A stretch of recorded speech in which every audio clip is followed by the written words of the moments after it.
just because you're determined doesn't mean everything's going to go well. Those 4 people that passed away, were they climbing with you? I'm Bear Grylls, and I've learned how to survive in some of the most hostile terrains on the planet. You really fascinate me for a number of reasons that I actually never knew before I started digging into your story. You certainly had a lot of demons. In the early days of TV especially, there was so much pressure to go and do that and do the extra episode. You end up burning the things that are most valuable. To be successful, you have to sacrifice. But maybe you reach a point where enough's enough. Selection for the Special Forces is all about heart and spirit, and we can all have that. That's not a God-given talent. That's a muscle that builds with walking through the door of failure time and time again and keep getting back up. When was your darkest moment? One was when I broke my back and was in rehabilitation for a long time, and so much of my rock in my life had been that I was physically strong and I was doing a job I loved, and suddenly I couldn't even reach the bathroom without excruciating agony, and it was just what am I going to do with my life? When is there a time to give up? So without further ado, I'm Stephen Bartlett, and this is The Diary of a CEO. I hope nobody's listening, but if you are, then please keep this to yourself.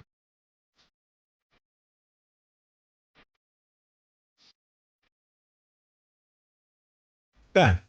I want to start where I usually start, which is near the start. And one of the things you said was you certainly had a lot of demons. The exact quote is, "I was never short of demons." When I read that, I thought, well, what do you mean? Growing up, I really struggled with confidence. Definitely when I was at school, and I think, I think so much of the school culture, still to this day, it definitely tends to celebrate the guy who's academic or sporty or good looking or just a cool guy, and those are the currency of school. But as you and me know, it's not always the currency of life. But you try and tell a kid who maybe isn't sporty or academic, who's just kind and does his best, that actually those things have much more value in life. And it's kind of hard to believe. But certainly for me, I wasn't the sporty or the most academic or the cool guy. And I think it took me a while to find an identity, and actually this is what I love, and it's nothing kind of brilliant, but I love it. And for me, growing up, it was always climbing with my dad. He'd been a commando and loved all of that sort of stuff. And for me, growing up, it was always, that's what I love to do, just have mini adventures with him.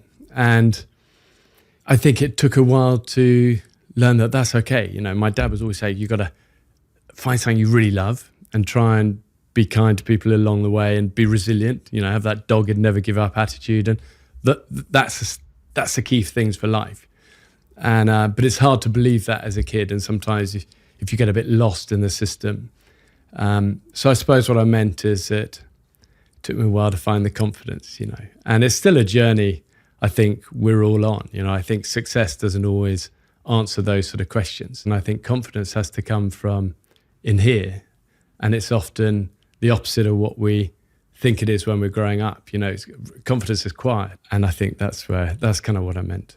When you say confidence, how do you define confidence? Because some people think of confidence as this like overt external expression of like self-assurance. What did you mean when you said I didn't have confidence and it's still an ongoing battle? What is that? I think it's not what the world always thinks, like you say. We always have this thing of confidence, as you say, it's this, unstoppable, I can do anything. I think life is always humbling, in every way, just like the wild. The mountains are humbling. The real things in life are humbling. So you remind us that, it's often a battle. And you've got to sometimes put your head down and do your best, and you're going to fail, and you're going to struggle, and you're going to have doubts, and you're going to have self-doubt, but try and get to your feet and keep going. And I think that is confidence.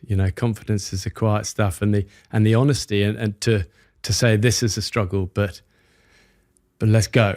Let's do our best. I love that thing of the Scouts. Do your best. Which is so smart, because I think so much of the world is about be the best, win, number one, but actually that doesn't always stand the pressure test of time and of life and of going for big things. Are always going to be humbling. And I think the thing of do your best, it's dib, dib, dib, DYB, do your best. I love that, because wherever you're at, you can do that. It's a decision, isn't it? It's not a gift. It's not something we're born with, like the looks or the academic or the sport. It's something you've got to summon. And I like that. What were the symptoms of having a lack of confidence when you were that age? What would it look like? How did it manifest itself? I think probably just being quite shy, and I think you see the people at school always the bigger personalities, and it was always like, gosh, you've got to be like that to get anywhere. And it's a life journey, isn't it, to realise it's almost the opposite. It's almost the opposite.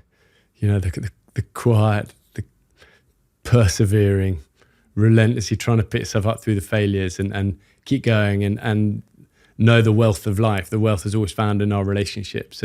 And you come across people who are rich in friendships and, rich in passion and love what they do and love the people they work with. And, and that's enough. That's wonderful.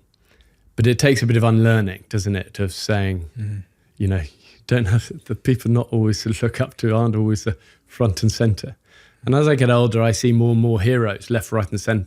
Well, more left and right rather than center. And I love that. I sort of see it in people, and I see it in our camera crew. I mean, look at what's been a core part of my job for however many years now. The filming and stuff, and the focus is always on the person in front of screen, and that horrible word of talent, as they call it.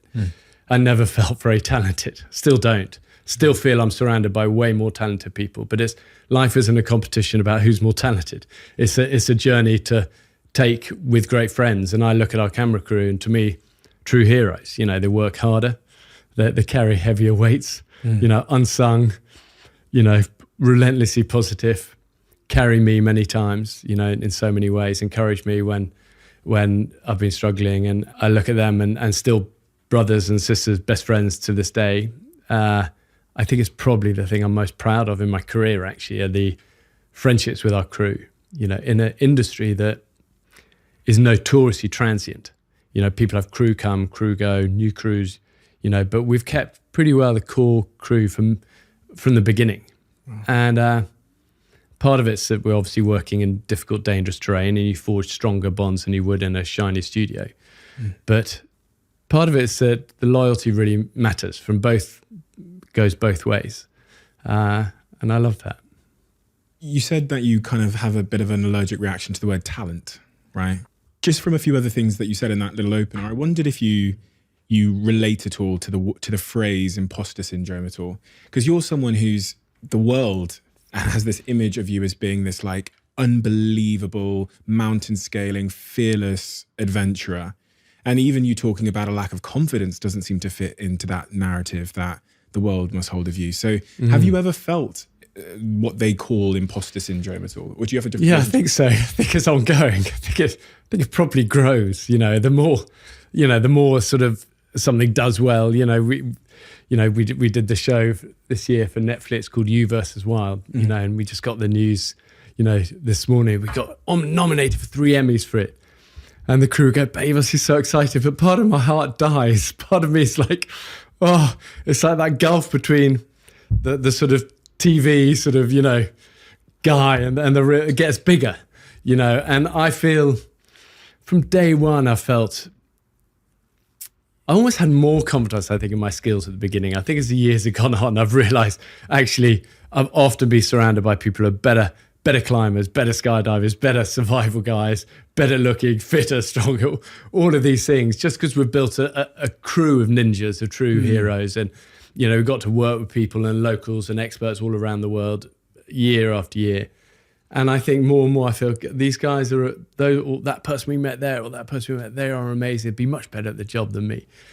But, like I say, our job isn't to be the best, it's to do our best. And for some reason, I've been given the chance to do this. It's what I've always loved. I love the adventures. I love, like I say, the friendships and, the job we do. And I think you can only ride that and be grateful for it. And like I say, do your best and not worry about too much about how the TV makes it always look. I mean, the truth is the TV always puts the best bits. They cut out the trips and the stumbles, and you put anything to music and the guy's going to look cool, you know. But I think an element of why the show worked when we first started doing it is that we did show a lot of the mistakes, and it was kind of the slips and the stumbles and the ums and the ahs. And I remember from day one that the producer that came to me and said, well, we want to do this show where we drop you in the middle of difficult places and you show us how to get out of there. And I kept saying no because I didn't want to do TV. I didn't know about TV. And I was like, oh. And, you know, but he kept saying, we don't want that. It doesn't need to be perfect. And it was my wife that said, why don't you go and try it? You know, and I just left the military. We'd just got married. We were kind of starting out, and she was smart. She said, go and try it. And actually, it's never felt like making a perfect thing. I think the magic at that time, it was the first show that came along that let all the mud be on the lens and the rain on the lens and the trips and the stumbles, and you saw the cameraman's hand, and it would come. There was a sort of interactivity that was great. And I've always felt if it's not broke, don't fix it. The stumbles, the trips, the struggles, the mistakes are part of life. But the part of my heart that dies is if it all makes it look too good or too, you know, because at the end of the day, I'm a really regular guy. I'm a regular dad as well. You know, I'm not brilliant at any of these things, but I know what I love, and I know the weapons that serve me best. And the weapons are always this, you know, be dogged, be determined, be the most resilient person out there when it's hard. You know, come alive in the big moments. When it's not the big moments, you don't need to be front and center, but in the big moments, be there. I watched a lot of interviews of you before you arrived here today, and I think in pretty much all of them you said, I'm a normal guy, I'm a regular guy. And I get that. I understand what you're saying. However... Well, it's not false modesty. I'm not going to let people build me into something I'm not, you know. And I think as I get older, I know the frailties more and more, and I'm not ashamed of them. Do you know what I mean? It's okay. Many mistakes, many struggles. It's okay. Otherwise, things become all too, you know, it's hard to relate to, you know. But you got through SAS selection.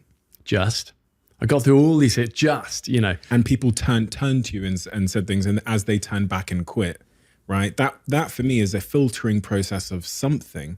Yeah. Whatever that something but is. All it is something we can control. It's not a filtering of talent. It's not a filtering of you're brilliant, you're through, you're not through. You know, it's the genius of selection for the special forces. It's all about heart and spirit. And we can all have that. That's not a God-given talent. That's a muscle that builds with walking through the door of failure time and time again and keep getting back up. You know, so I like that. It's why I say I am an ordinary person. It's why I also say just to so many things, because, you know, yes, I pass that, or yes, you reach the top of this mountain, or yes, you do, but it's always just, and that's okay, you know. And it's also often by standing on the shoulders of many giants who've helped me. You know, many times, you know, if I think of SS selection, you know, that time there were so many times where somebody just kind of believed me in a critical time. You know, it might be something where the two corporals running something go, do we want that guy? Do we want, you know, a bit of luck falls on his side. Somebody backs you, you know, or, you know, you I don't know, just the more I look back on so many so-called achievements, the more I see the hand of good people in critical moments. But as you know, you have to win the hearts of those people in the first place, but also the role of just that dogged determination to keep going. And that's not a thing of being brilliant. It's just trying to keep going, often sliding another step back, but keep moving forward. And you say that to, you know, I've got 3 boys now, 3 teenagers. And I think if you said to them, what one thing does your dad say to you day after day before you go to school? It's always just, you know, don't give up. Never give up. Be kind. You know, be determined, but never give up. And they roll their eyes. But you know what?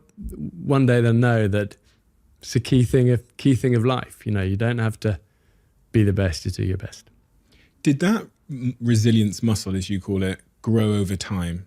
Of course. It's like everything. It's like the little seeds to the mighty oaks. You know, how do we build it? Just inch by inch. And that's a great thing, because it's not something only some people can have. You know, it's universal for us all. We can all become, people think it's a God-given gift to someone be resilient.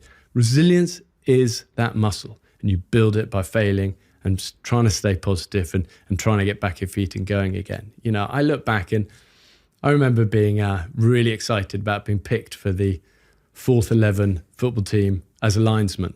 I wasn't even in the team, you know, and it was like my job was to bring on the oranges at half time, you know, but it was like, and I remember my dad was the only dad on the side of the pitch cheering me on. I thought it was so embarrassing. I'm not even in the team. And Dad said, you know, he's come to kind of, but actually those little steps of like, I'm going to do this, I'm going to bring on those oranges, and you're never going to forget it. It's going to be great. And it's incremental, tiny little things. But having to fight for things, you know, so how often do we see at school though, the school hero actually in life doesn't always do that brilliantly. And why is that? It's because they've got, you know, schools rewarded that, but they've never tested this. You know, where little Johnny, who doesn't have that, doesn't get the awards, is a linesman, brings on the oranges, you know, whatever it is, struggles, doesn't even get noticed, never wins anything, but never gives up and keeps doing his best and still doesn't really get noticed, but doesn't matter. But when he leaves school, this might not be the biggest thing, but this is like ninja-like. You know, that resilience muscle inside is strong. And as you know, and as I know, in life, that's the one that is going to carry you further. And the unseen people at school often do better in life. It's like, don't peak too early. Don't peak at 14. Oh, fucking hell. I certainly didn't. I sat here with Eubank, and I've been thinking about this idea of resilience and what it really means. And as we sit here today, my current hypothesis is basically resilience is the story. It's kind of this contract you have with yourself, this self-story about who you are. And in those moments when no one is looking, I was talking to Eubank about me being on the running machine and knowing I've got 2 minutes to go, because I said before I started I'd run until 45 minutes, but my legs are hurting and they're cramping and I could give up and walk away and no one's going to know because no one's here. Yeah. But what I alter my own self-story in a way, and I send a message to myself that I am the type of person that gives up when it's tough. So is it really, do you relate to that? And is this kind of like, you're crafting this story about who you are to yourself with every small decision you make. Doing the linesman job, you said, I'm going to do it the best I possibly can. And although it's not what I wanted, I'm going to give it everything I can and not give up. Yeah. Yeah. Does that relate at all? And also I think the thing of giving up is that, you know, what is it? It's that thing of temporary pleasure, long-term. Yeah, that's not, so true. You know, and for me, I developed this thing where whenever people were quitting or complaining, I like those moments. For me, it was like, okay, there's all the chat and the bravado. There's always that at the beginning. Everyone's full of that. But bring it down, put the squeeze on. You know, we're like grapes. Squeeze this, you see what's inside. Bring the squeeze. Now we see character, we see what people are like. And for me, it just became whenever I saw people quitting or complaining, especially complaining, and you see it so much as in the military, you see it on big expeditions, you see it even when we're filming TV shows with people, you know, when it gets hard, you know, and you're hungry and you're scared and you're up against it and you're dehydrated. You know, those are the moments. And for me, it just became a trigger. When everyone's complaining and giving up, it's a time to give more. You know, just, you don't have to give more in the early times. Just wait until it's, and that's how you separate yourselves in business and in life and in relationship, you know, in the big moments. You know, look at a relationship. When you're under that real tension, everyone's throwing it, you know, are you going to really throw that nasty comment or going to hold it and just try and be gracious and kind in those big moments, you know? And I like that. It wasn't, you know, it wasn't complicated to think about under pressure. It was just like when everything's going wrong, that's the time to give more rather than give up. And I held on to that in many difficult moments, you know, across many different arenas. And it's helped me, you know. I remember this guy said to me once, and you can do anything for another 10 seconds. I like that, you know, when you're in that moment, you keep going another 10 seconds. That makes you different though. You got to admit, because most people don't want another 10 seconds. Yeah. So well, it hurts. I'm not saying it's not going to hurt. It's going to hurt. But that fire inside, it's in us all. You know, it's just you got to dig sometimes.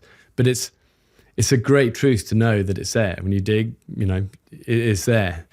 And I think, as you say, once you get used to it and you start to practice it, the muscle gets stronger. And then you almost seek out tough times. You know, this is a chance to shine, you know. And as you say, that's how you separate yourselves in life. You know, you're going to reach these points, but in those big moments, what are you going to go this way? How are you going to act in those big moments? And it's always what separates, you know, reaching those summits from not reaching those summits. Never Give Up. It's the name of your latest book. When is there a time to give up? Because there is a wildly believed, I think, social phrase, which is like quitting is for losers, right?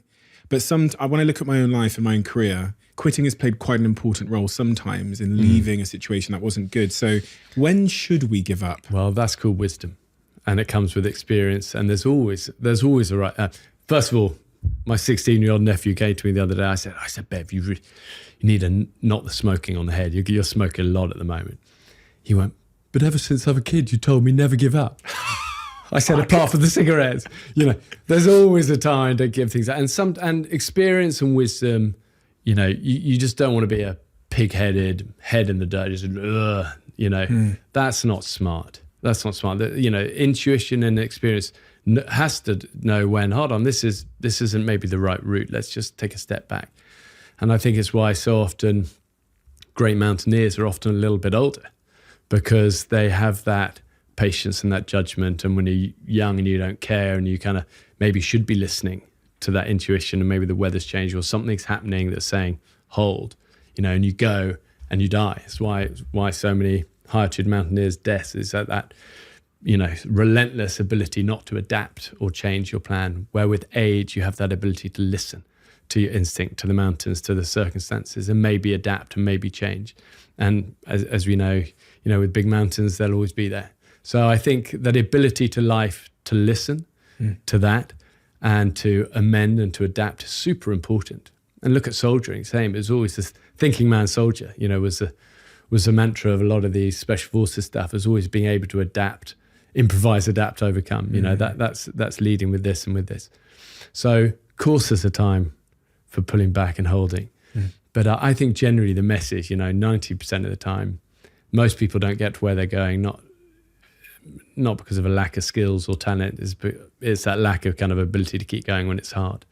And that's why I think doing little things every day, small things that, you know, whatever it is, that just push this muscle a bit is good. You know, even if it's like, I mean, I've had a thing for years and it's now super popular. Everyone's kind of, you know, doing it, you know, the ice bath training. Oh, yeah. You know, but I've done it for years. And I love this thing of just 3 minutes a day. I'm just in that cold water, you know, whether it's a river or in winter or a lake or, you know, at nighttime. And, you know, I try and find somewhere every day, just get in that cold, and it hurts, still hurts.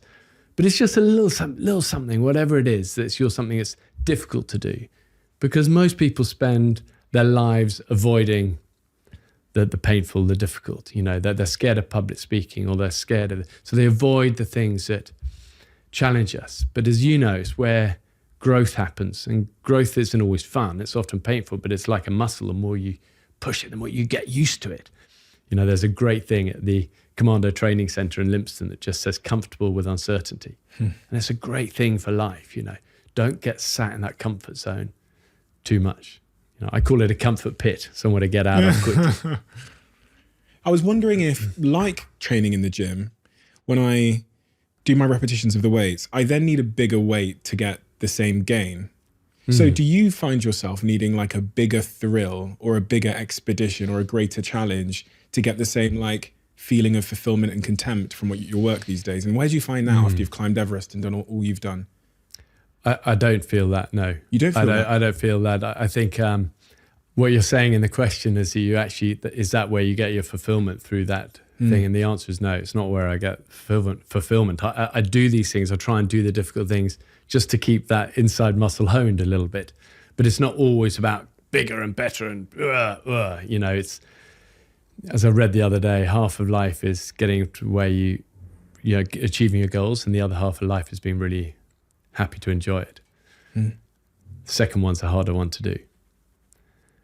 And I think I've been super lucky to fulfill so many things. I still have many goals, many ambitions, but it's not goals and ambitions that trump the last one and ever bigger and, you know, it's not like that. It's just really grateful and try, make sure you stay alive, you know, make sure you're always grateful for the many good things and the luck you've had along the way.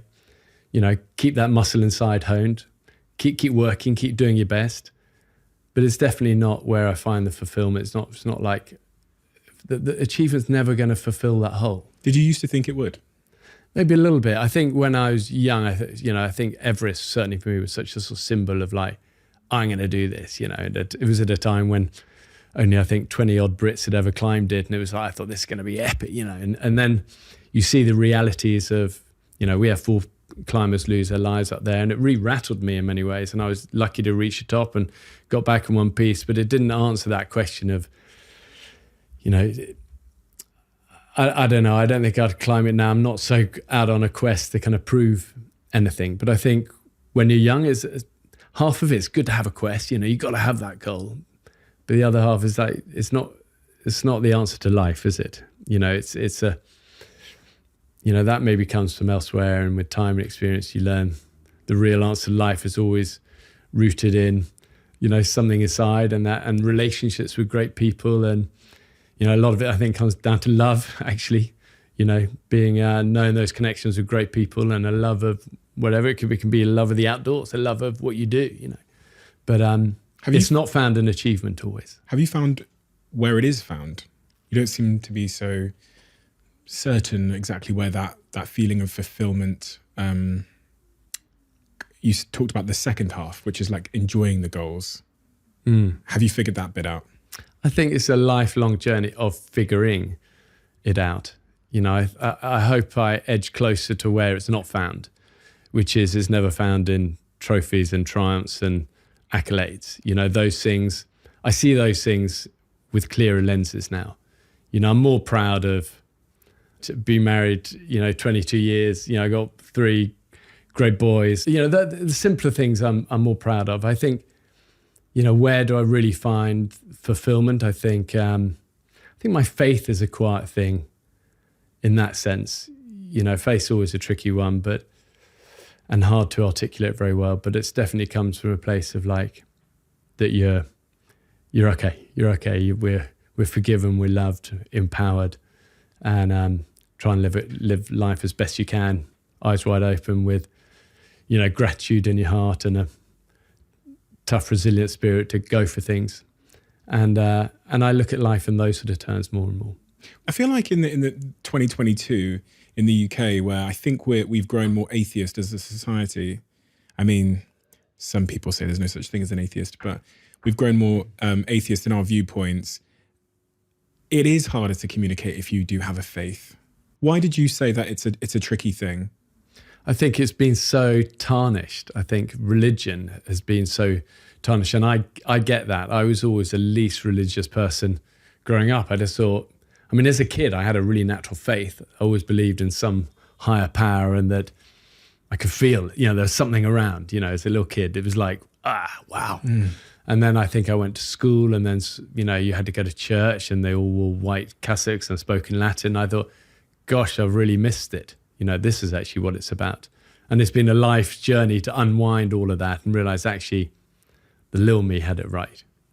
Faith is in your heart, knowing that you're not alone, and there's something bigger than us out there, and they're for us, not, that power is for us, not against us. And despite my doubts and all of those sort of things, I'm going to put my trust in that and try and, have love at the center of all we do, and live empowered and go for things and not be scared to fail and not be driven by fear and all those sort of things. And that to me, what faith is.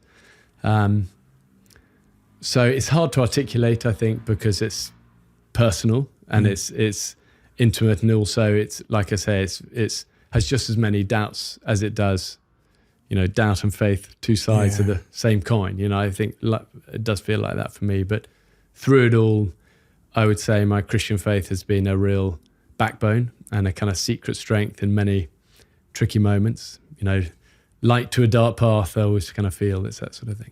So, yeah. I did wonder when I was reading about your faith, and I watched you pray for Obama just at the end of your time with him, because I've sat here with guests who have undergone and witnessed such horrific things in their lives, and it's shaken their faith. In fact, Eubank was one of them, that his brother suddenly died. They were both very religious, and that shook his faith. And being out in nature and being on those expeditions up Everest where 2 people fall to their death and 2, die of the cold, one might assume that those moments would shake your faith, but it sounds like it's made it stronger in a way from what you're saying. Well, I think the two things happen often. You get shaken and strengthened. And actually my experience of people who've really been taken to the edge, that's actually where they find their faith. You know, you look at so many of the concentration camp stories and stuff, you know, it's, you know, two sides looking at it. One person said, there can be no God. I've witnessed evil personified. And I can't remember when said, I've been to the edge and I know there's no place that God isn't. You know, it's all how we look at it, how we choose to live. And I choose to try and live with, you know, faith in other people, faith in ourselves, faith in the Almighty. And that helped me. But it's funny, that thing with Obama, because in a way that was never meant to be on TV. It was just a spontaneous thing at the end of the journey. And you know, as you know, when you spend time with people, you get a sense of someone. And I think at the end of that journey with Obama, I got a real sense that here's a guy with the weight of the world on his shoulders, you know, and he got lighter as the journey went on. And by the end, he said, you know what, it's one of the best days of my presidency. I'm out of the office. I'm out of a suit, talking about stuff that's in here rather than being grilled on, you know, politics. And I could see him getting lighter, you know, and I just said at the end, I said, first of all, good job you're doing. You probably, I don't know if you get told it very often, most people are giving you a hold up, but you know, you're doing your best, dib, you know. And I wanted to just say, you know, I don't know, it felt like let's try and refill his fuel tank a bit. Yeah. And actually it ended up going in the show, you know, I put a hand on his shoulder and said, you know, strength this guy, you know, in the big decisions. Amen, you know, and it wasn't really more complicated than that. But I don't know, I think the wild always creates honest connections without the fluff. And it didn't feel unnatural. And, you know, but it's funny how the effect of that, I still get people to this day talk about that a lot. And they're quite unlikely people often say that was a good moment. Not always easy. I mean, awkward sometimes, isn't it, doing that sort of thing? Of course. But that's okay. I've learned that that's okay. Dude, sometimes the awkward things are the best things. Telling someone that, you know that they're amazing. You know, can be awkward to a good friend, but can mean a lot. Quick one. We bring in 8 people a month to watch these conversations live here in the studio when we're here in the UK and when we're in LA. If you want to be one of those people, all you've got to do is hit subscribe. You said earlier about being rattled after Everest. One would never assume that, of course. You climb the biggest mountain in the world and you come down and you're rattled and your confidence is knocked. I think big mountains are humbling, you know, and sometimes you take on these big projects and it's about, come on, we're going to do it. And you're full of that confidence, but it's often quite surface. And I think when you see things close up and I think I came away with a real awareness of that I've been really lucky and got away with my life where others hadn't up there. And at this stage, Everest was killing 1 in 6 people's lives, you know, and beforehand I read about that and it was almost glamorous. It was almost like romantic, you know, but you see the reality of it close up and it's not romantic. It's dark and difficult and confusing. And I think my feeling at the end of it was that I got really lucky. You know, I'd been no doubt dug deep in a few big moments and, you know, it was some 92 days on that mountain. So there's a lot of time you do have to dig deep, but ultimately had a bit of luck at key times. And I think I came away aware of that and grateful for that, but less certain that just because you're determined in life doesn't mean everything's going to go well. You know, and I think beforehand I kind of thought, if you give everything, it's all going to work out. But as you know, in everything in life, there's no guarantees. You know, we live a gloves off life. You know, life is gloves off. There are no rules of kind of like, if you give this, it's all going to be, you know, roses and sunshine. You know, you can give the best in the world and it's going to hit you sometimes. You know, you get ill or something happens. And I think that's the part of me that got a bit shaken. But, you know, that's just life. And you have to live with your eyes wide open to that and still choose to try and make the good decisions and pick the good attitudes and put them on like a T-shirt every day, that even though gloves are off, we're going to go for this. We're going to do our best to be positive, do our best to give our best and keep going for it. Those 4 people that passed away, were they climbing with you? 2 Russians and a Brit and a New Zealander from other teams.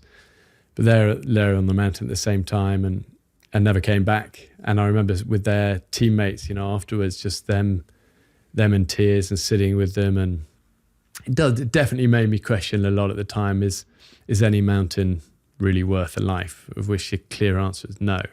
But at the time, sometimes your ambition is, you know, it's like, we're going to go for it. And that's why I think now, kind of with a bit of time and experience, would I do it now? Would I take a 1 in 6 chance of not coming home now? No, because you have more to live for. But I think at the time I was like, I'm all in. I'm going to go. I want to make my mark, you know, at a young age. And the truth is, I got lucky. Fame. Yeah. What does that one mean? Yeah, you tell me.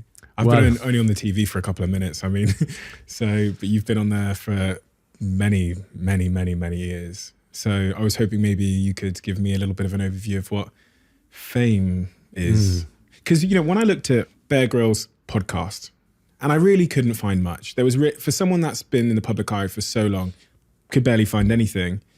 And then I read this quote that you don't like, sometimes you feel like when you meet someone, there's a sense of you're worried you might disappoint them because they're expecting you to be something else. Well, I think that's true.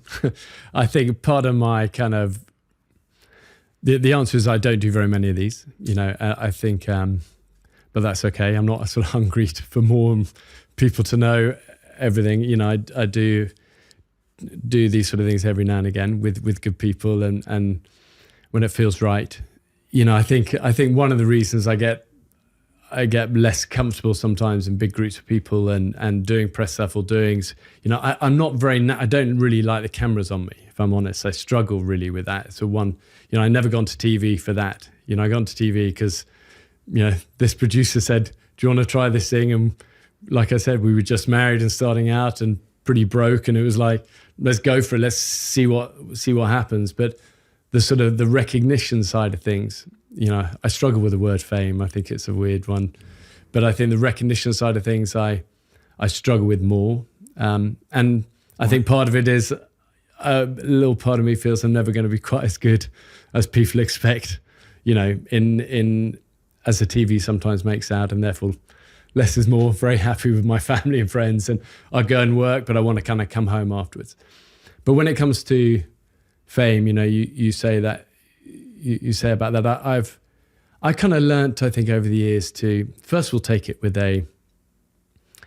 not just a pinch of salt, but with a bucket of salt. You know, don't believe it. It's not where your worth is. You know, if your worth is that, you're always going to struggle because it goes up and down. Ultimately it's going down, isn't it? You know, you know, when we're 95 years old, nobody's going to know who I am. Speak for yourself. I'm joking. Well, but it doesn't matter. You know, it doesn't. But a sense of self-worth, you're always going to be fighting a losing battle, really. Yeah. So I take it all with a bucket of salt.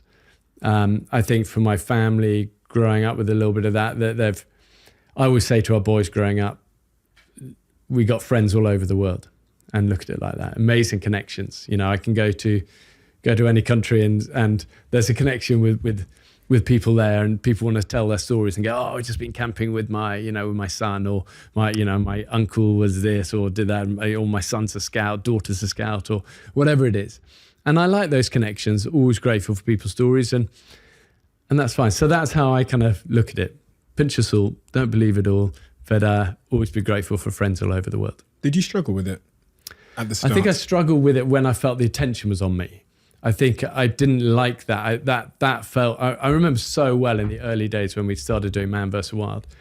First 2 seasons, and we were just gunning it and going, and it was all just kind of fun. Out there was a small crew. I never really didn't see it go down telly. It was going out in America at the time, so I was over in the UK. I didn't see it. I didn't know what was happening.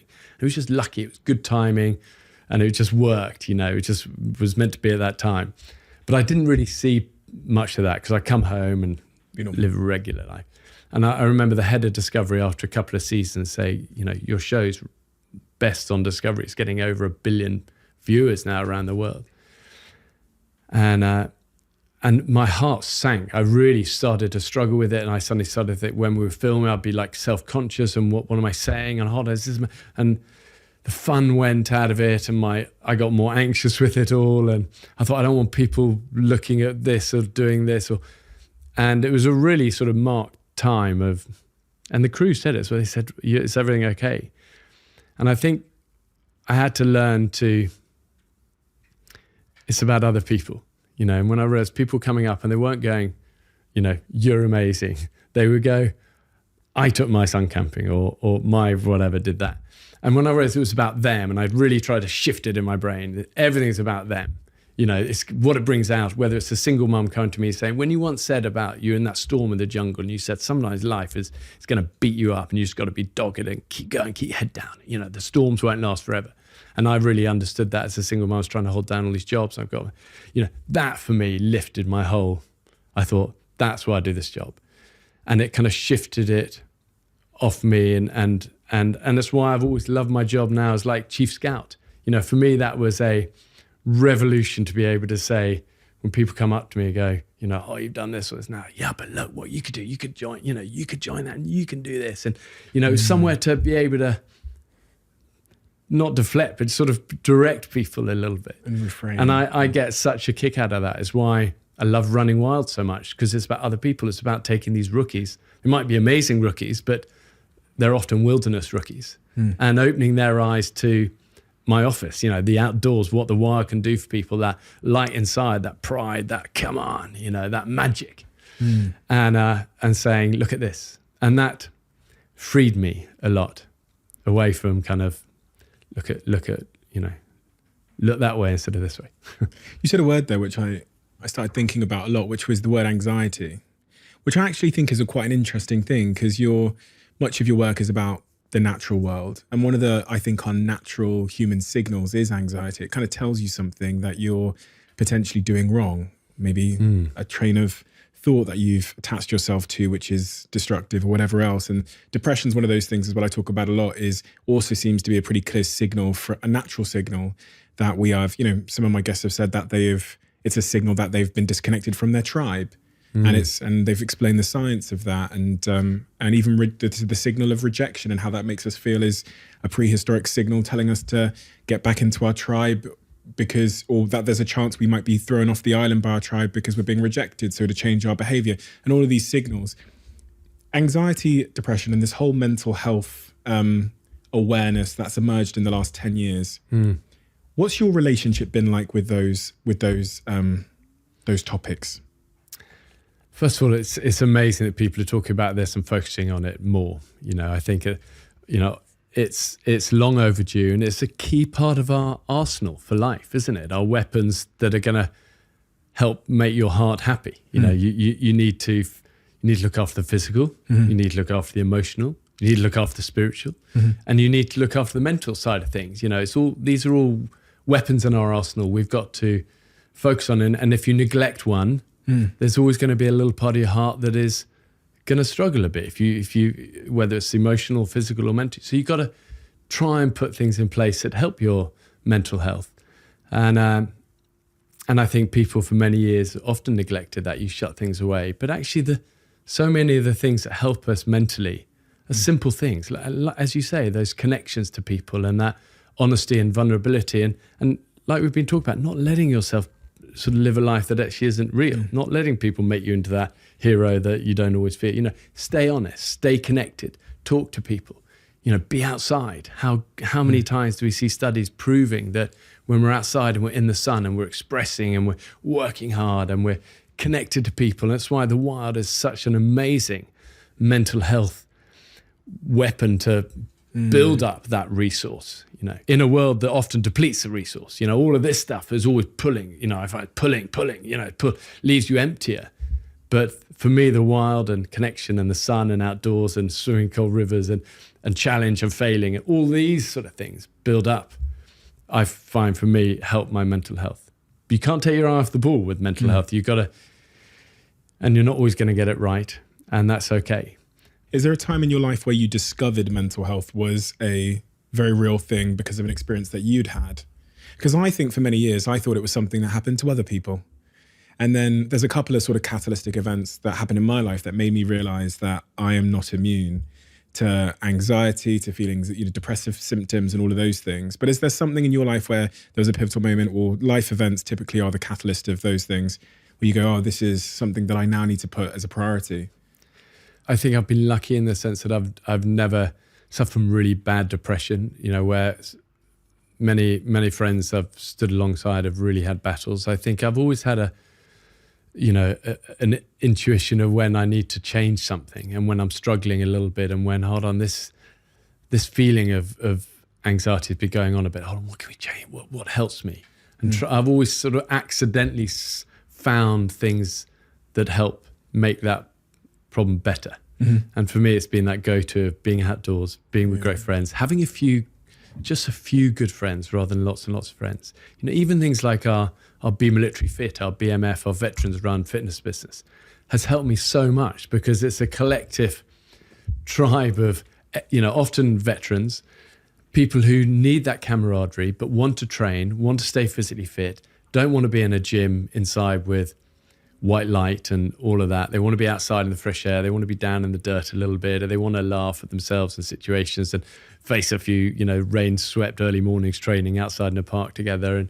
And like our physical health, the more we can be aware of the things that do help and have proven to help, and to gravitate towards those, seek those things in our life, be outside, be connected, train, be honest, have a few friends, the more it's going to help us when we do have the dark moments. And I've never met anyone who doesn't have them. They might tell you they don't, but everyone has these moments, and I certainly have. But I've also never met a strong person who's had an easy past. It's just part of it. If you're going to go for big things and you're going to shoot for the top, you're going to have struggles and failures, and part of life. When was your darkest moment? One was when I broke my back in the military and was in rehabilitation for a long time. And, so much of my rock in my life had been that I was physically strong and I was doing a job I loved, and suddenly I couldn't even reach the bathroom without excruciating agony. And, my back was broken in 3 places. And, I had to then leave my job, with the military. And it was just what am I going to do with my life, But I also look at that time and I think, if I hadn't have gone through that, I don't think I ever would have actually had the drive and the impetus to make that Everest expedition happen at that young age. And if I hadn't done that wouldn't have opened the door to other things, and then eventually the TV. And, it's like these clouds that often, it's why not to be scared when life does hit you sideways, because there's often a sort of a plan there. You just got to try and keep moving forward towards it. But that was definitely a dark time. And I think also losing my dad at a young age. I mean, Shara, my wife, and me both lost our parents within 10 weeks of each other in year 1 of marriage. And we were young, we were 24, 25, and just starting out in life. And I think we always had that safety net of our parents behind us, and I think suddenly both losing our dads and now being responsible for our mums, and it was, it definitely took that safety net away. And it was like, wow, we're both dealing with trauma here. Not always very well, but we got to, I look back now and actually it's what made us really tight, and to have a love and a trust and a vulnerability together that has been key thing in our relationship, I think, ever since. But at the time it was just pure pain and a huge hole that is still there to the day. Seeing our 3 boys grow up, the great loss for me is that, they will never know my dad, or he would never know them, and how like he was, they are, and all of these dynamics that we take for granted. And so often I see friends now and they go, oh, my mum's a bit poorly and my dad. I'm thinking, there's part of me thinking, you're so lucky to have had your parents for that long. And I was dealing with looking after sort of my mum and all her sort of bills and everything. And, when I was 25, it's been going on a long time. But at the same time, I think my dad taught me so many of the key things in life, which was back to that earlier point of like, be resilient and be kind and keep going. And those things I'll always be grateful for. And I wish, my only regret is that I didn't get a chance to say to him, wow, you were right. You were actually right all along when I kicked against it, and kind of, you were right. Follow your dreams, be kind, be resilient, never give up. And I never said thank you enough for that. That's something I always worry about. My dad has outlived his siblings. And I don't feel like I've made enough of an effort to stay connected. There's something about us where we just think our parents are going to be around forever. Like when you said the safety blanket thing, it's like this, it's almost like, it reminds me of COVID, where I didn't realize the tectonic plate of society could ever move. So I built my life like ignorantly on this foundation that society would be open, and then one day someone showed me that there was even a tectonic plate underneath me that I didn't know was there. And my parents are the same thing. They've just always been there. So I assume naively that they always will be. But what would you say what advice would you give me about? Well, never take that for granted, and never be scared of saying it. I mean, tell him now, tell him on this. He'll listen to this. He's probably incredibly, incredibly proud of you. All you've achieved superseded his wildest dreams of what a son could be. And he should be proud, and tell him. What would you tell your dad if he was listening? Maybe he is. Well, I think I'd say thank you for the little things. It's not that, it's thanks for being there on that touchline when I was linesman. Thanks for not putting too much focus just on success and school reports and being top. Thank you for putting focus on being kind and having a dream, even though, might not be the path most trodden, but go for it. If it's your dream, go for it. And thanks for saying that never give up is the golden currency of life, rather than, good looks, sporty talent or academic brilliance. But, I think for you, your dad knows, I'm sure he knows, but never stop telling him, because I think really parental relationships, one of those ones that's they're always going to be dynamics and struggles and fallouts and arguments stuff, but you can never articulate it too much that you love someone, and you can never overestimate how much those simple, awkward, difficult words to say mean. I mean, my great buddy said he really wanted to tell his dad one time he loved him, but he knew so English, his father, but it would be a really difficult thing to say. And he eventually said, I'm going to say to her. And he said, Dad, I just want to just let you know I really love you. And his dad goes, you've been drinking? But the thing is, that's okay. His dad would go home that night knowing that he hadn't been drinking, his son hadn't been drinking, but that was special. And I think it's back to that thing of doing sometimes the awkward, difficult things, like the prayer with Obama, is a really good thing, and I've try to get better at this in my life, of saying thank you and doing nice things and saying awkward but good things to people. I mean, I said it to my great buddy the other day, Rupert. I said to him, we work a lot together and stuff. So I said, actually, forget the work side of things. You're such a lovely friend. And I literally saw, boom, I saw eyes well out just for a second, and it was like, you're great. No, let's keep training or whatever we're doing, but it's sometimes the awkward things are the good things.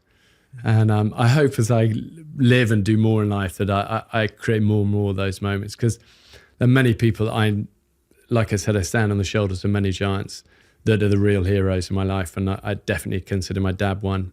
I definitely consider those I served alongside in the military, many still friends to this day. I mean, I was with Corporal Williams, my old, squadron, patrol commander, who's now aged, 70 and lives in Merthyr Tydfil. I was with him the other day for a walk in the Brecons. Just remind him, I go, you've been an amazing friend through life. And I'll never forget the belief you had in me in the early days. Thank you. I consider the camera crew I work with in that same vein, and never take those for granted. Quick one. I just wanted to share a fantastic initiative from one of my podcast sponsors. For those of you that are looking to grow your business online, right now you can get £200 of social media advertising paid for by Vodafone Business when you sign up to 3 unlimited mobile plans. Social media has a huge impact on your business. If I had to start my business again from scratch right now, the first thing I would do is produce content daily at a high cadence. The thing that grew my company so fast was producing content on social media platforms. It helps your company become known and builds your digital reputation / personal brand. If you've not ventured into the space of social media or social media advertising before, don't worry. Vodafone Business will also provide the knowledge, support, and tips you need in creating a plan all through Vodafone VHub. To find out more and how I'd spend that £200 that Vodafone are giving, search Vodafone Digital Boost. And obviously, terms and conditions apply.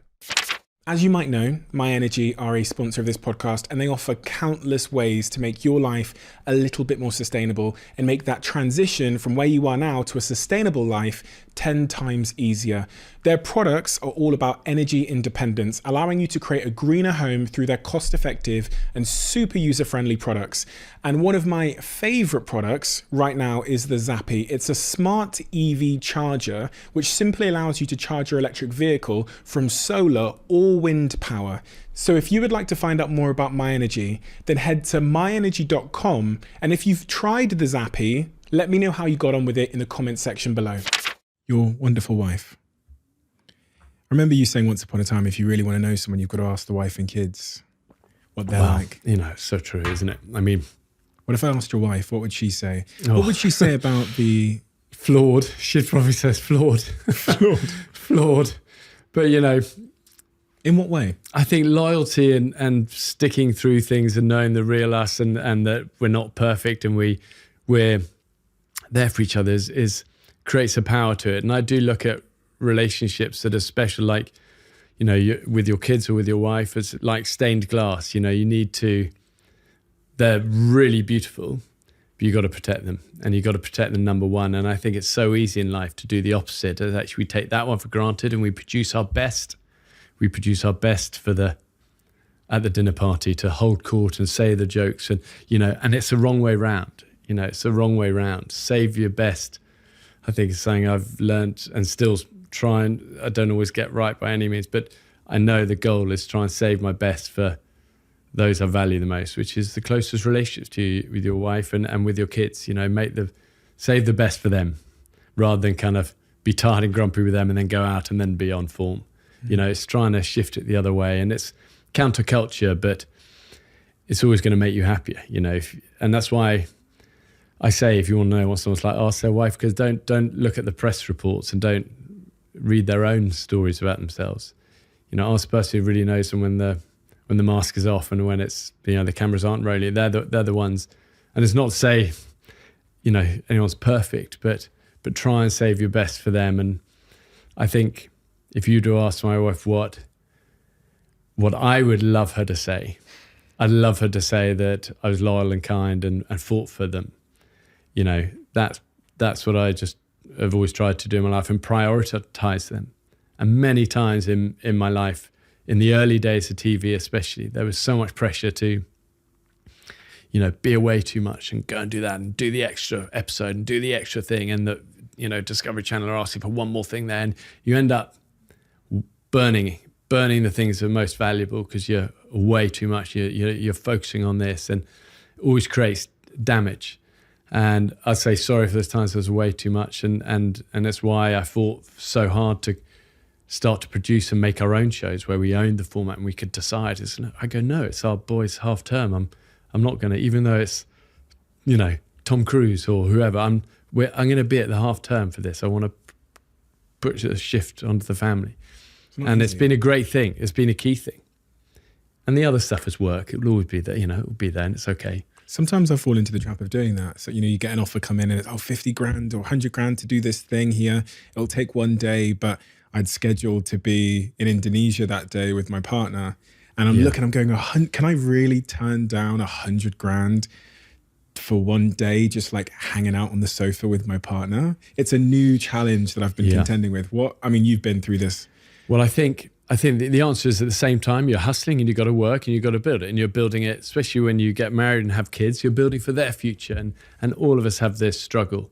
But I think listening to that inner voice, you know, a little bit, and there's this line, isn't there, that we walk where, you know, this side is family, this side is work. And the problem is, if you only try and walk this line, everyone's always asking favors. You know, it's just one off, it's one event, it's one thing. And before you know it, you're spending too long on this side of the line and you're creating damage and loss. It's only damage, so it's losing. You're creating loss on this side. And I think what I've learned is just shift the line a little bit.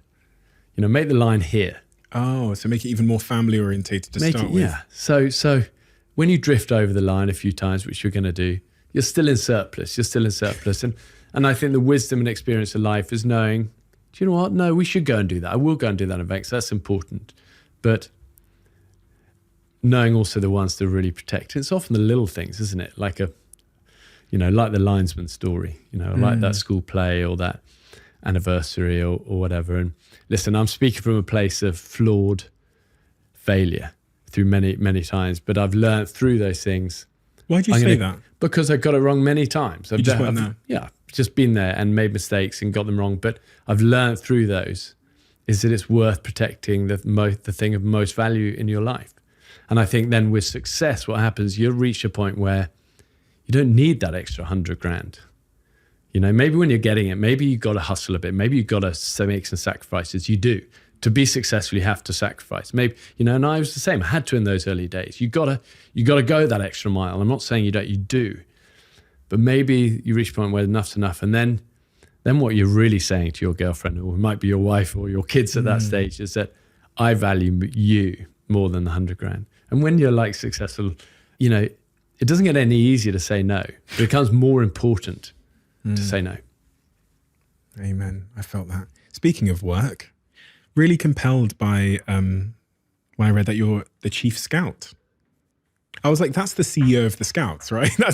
Is that not the CEO of the Scouts, effectively? Well, I don't think I've never had an aspiration to be like a CEO. CEO has always felt very important, even though we are on the diary of a CEO. Yeah. I never feel like a CEO.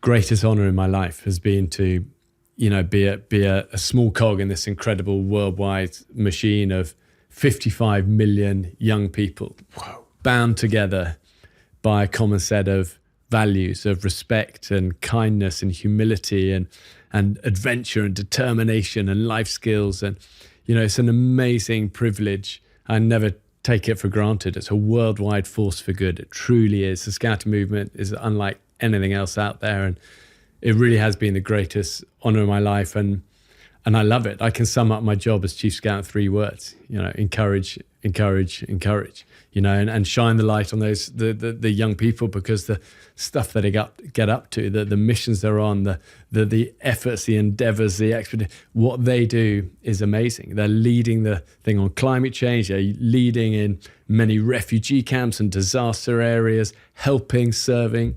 And when you get 57 million young people around the world saying, I make a promise to be kind and helpful, it's amazing. There's a power to that, and it's brilliant. Do you think your career is complete? I hope not. I'm still hustling. I like the struggle. I like the fight. I like the ambition.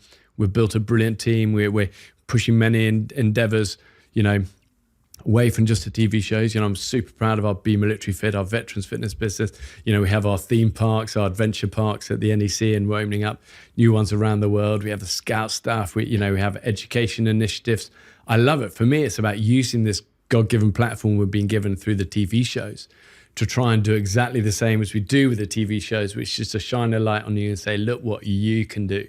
Will it ever be complete? And I hope not. I think it's like my bucket list gets longer and longer as I live in life. Yeah, it's like the more things we could do that, and we could help do this, and I always want to live with that eyes wide open, willing to be all in, willing to fail, willing to put myself up with great people, have that focused mission of trying to empower other people, helping other people to find their adventures in life, whether it's through books or TV shows or whatever, to be able to go that extra mile, to be able to dig deep, to understand the storms of life come, but sometimes you got to be dogged and determined to keep going. I want to bring that adventure spirit to people every day I live on this earth. That's the goal. To no end. To no end. I mean, maybe I'll finish the TV shows one day, that will naturally end in due course. To be honest, I never thought I'd still be doing it now, but we're doing more TV shows than ever before. We're doing a new network show on US TV next month. We're starting season 8 of Running Wild. We're still out there gunning it and going, and I love that. But the TV shows will end. but the adventures won't. I God willing, I hope when I'm old guy, I'm going to having loads of adventures with my kids and eventually with grandkids and sharing that adventure spirit. Because as adventure is truly a state of mind. Whatever you're doing, whatever, my wife always jokes that I'm going to be in the old people's home, go, come on, we're going to do it, we're going to go over it, and I think that's a state of mind that is about pushing the boundaries and, having that resilience and that kind of wide-eyed gratitude for life and the connections. And because the truth is the world is amazing and it's a huge privilege. You look at everything that's happening around the world, there's hardship and struggling and battle and loss. And the fact that we get to, have our families and have something we love to do and that we're safe and we live in this kind of a society that has a rule of law and all these things are so easy to take for granted. We must never take that for granted. We've got to live with that eyes wide open, thank you, and keep that adventure state of mind, firing bright, that fire inside, shining bright. Never give up. The name of your recent book. This book, I got the sense that it was slightly more special than previous books to you, and that it had taken 5 years to write this book, that you wrote it all yourself. It took a long time. I was reluctant to write it. I wrote an autobiography called Mud, Sweat and Tears originally. But the truth is, that book did well. It did 20 weeks at #1, and I always kind of felt that I'm not going to beat that. I'm not going to do another, but we're done. But that book really ended as TV started. And so many of the questions that I get asked by my kids and by people in the street, always like the behind the scenes. What was it like on this? What was it like taking that person? Or what about the struggles there or whatever? And in a way, they're the stories that I wanted my boys to understand, and I think my kids are kind of grown up and seen the good side, seen the things that have worked, but aren't always aware of the many failures behind those successes. And I wanted to be able to share all of that and share the things that actually made the difference. And I wanted to write it myself and, be honest in it. And so it took a long time to write, but I'm really proud of it. And I think it was always going to be called Never Give Up. It's at a time where I think the world's coming through continues to be an incredibly tough time. And I think that spirit of relentless determination is needed more than ever with all people and young people especially. So I'm proud of the stories and proud to call it Never Give Up. When I wrote my book, I didn't realize this until I'd wrote it, that it was actually much more a learning process than it was a preaching process. Because it is a journey writing a book. Is there something that you learned that you didn't know before you started on that journey of writing Never Give Up that was profound, or a problem you solved from putting pen to paper that you hadn't solved before that comes to mind? Well, I've definitely learned that for writing or speaking to be good, it has to be difficult. It has to be painful. How often do we see the person who stands up and stands on stage and gives a talk and loves the sound of their own voice, and it's just like, it's a bore. They're a bore, But the person this is hard to articulate or talk about, but for what it's worth, this is where, you're there. And it's the same with writing. I think it's got to be vulnerable and it's got to have that struggle to it. And that's why it took me a while. What do you find? What did you feel? For me, there was a couple of questions that when I started a chapter, I hadn't actually answered them yet. And by the end of the chapter, I'd answered the question, but it was because of that process. Is it easy for you to be vulnerable? Are you someone, because we only think of someone that's been in the SAS and this, again, they're talking about the public stereotype here, tough guy, resilience. Vulnerability seems to be the antithesis of that for a lot of people, the complete opposite. How have you been, we talk about toxic masculinity a lot now. I sat here with Terry Crews, the actor, big tough guy, and his new book, Tough, which is about toxic masculinity. What's your relationship with vulnerability? Well, first of all, Terry Crews, hero, and one of our Running Wild guests, actually. I took him on one last year and he was, like with you, very honest about some of this stuff. Vulnerability was hard initially, but I think it's where life is, and like when you climb any big mountain, where you're roped to someone 24 hours a day, it brings you close, but it also is where the bonds are, and when you're vulnerable with someone, it creates a connection. You and me probably feel more connected by being the vulnerability than the, look at this. Vulnerability creates bonds and creates strength. But like all these things, there's a pain and it takes a strength to do it. But I think I'm not scared to show that. I've got nothing to prove, and I don't want people to think it's just all heroic. I want people to know that there's been many struggles through it all, but these things have quietly helped me. And I always think people have two phases of their life. One is like, you don't want the world to see who you really are. You're out there, you project this kind of image. And then the second half is you no longer care. You just want to be honest. And when you're honest, there's an amazing bonds with the really people you want to create bonds with. And some people have that realization at 25 and they live the rest of their life in this empowered way. Some people don't reach that point until they're 85. They live the whole life with this mask, and it's only when they're with that maybe nursing, the first person they're actually being honest and vulnerable and broken with. But you eventually realize it, and the goal, I suppose, of life is to get to this place early, because it's where the wealth is. It's where the happiness is, because you're not having to pretend any longer. And you can form those deeper relationships, as you said, which is exactly what happens when we have these conversations. There you go. We have a closing tradition on the podcast, which is our last guest asks a question for the next guest. So the question is, if you had to predict, where will you be this time in 5 years' time? Wow. The truth is, I hope to be doing the same sort of thing, in the sense that living this mission of trying to empower other people to find their adventures through all these different means, through the TV shows or the books or whatever. I love that mission. It starts from my relationship with my kids, and it extends to Scouts, and it extends beyond that from there. So I hope to have that same mission, maybe at a slightly slower pace. We film a lot of shows at the moment, and it's away a lot, and it definitely has full on elements to it. So maybe kind of dial down the pace a bit, but same mission, and still protecting family first, before work, before even that mission. Protect family first, and keep those relationships strong. My body aches every day. I got many scars, like an old man getting up in the morning. But I don't apologize for any of those things. And I think by the end of my life, if I can, I don't want to arrive in a perfectly preserved body. It's that quote, I want to come skidding in sideways, covered in scars, screaming, yo, what a ride, And long may that spirit continue. Bear, thank you so much for the time and generosity. I've got to say, this does really feel like a huge honor for me because of how infrequently you do anything like this. So I just want to communicate how much of an honor this genuinely feels like for me. And I feel very special. And I feel like our team are very honored to have you here and to have this conversation with you. You're someone that's achieved an unbelievable amount, and for you to be so honest, and because it would be so easy for you to say, to play into the narrative that you have superpowers, but it's almost impossible to get you to indulge in that. And as you say, that makes the things you've achieved so attainable for everybody that's listening, including myself. And if it is something that I can learn and grow and a muscle I can build, then that for me is incredibly empowering. And empowerment is so evidently at the center of all the work you do with the Scouts, with your new book, Never Give Up, which I highly recommend everybody reads. The paperback is out on the 9th of June, but it's really, you can tell you've written it. You can tell that it's come from a place of real authenticity and someone who is willing to tell you the truth. And we need a lot more of that. So thank you. I'll never be able to say thank you enough for coming and doing this. And thanks for the inspiration over the years. You've empowered me just in this conversation.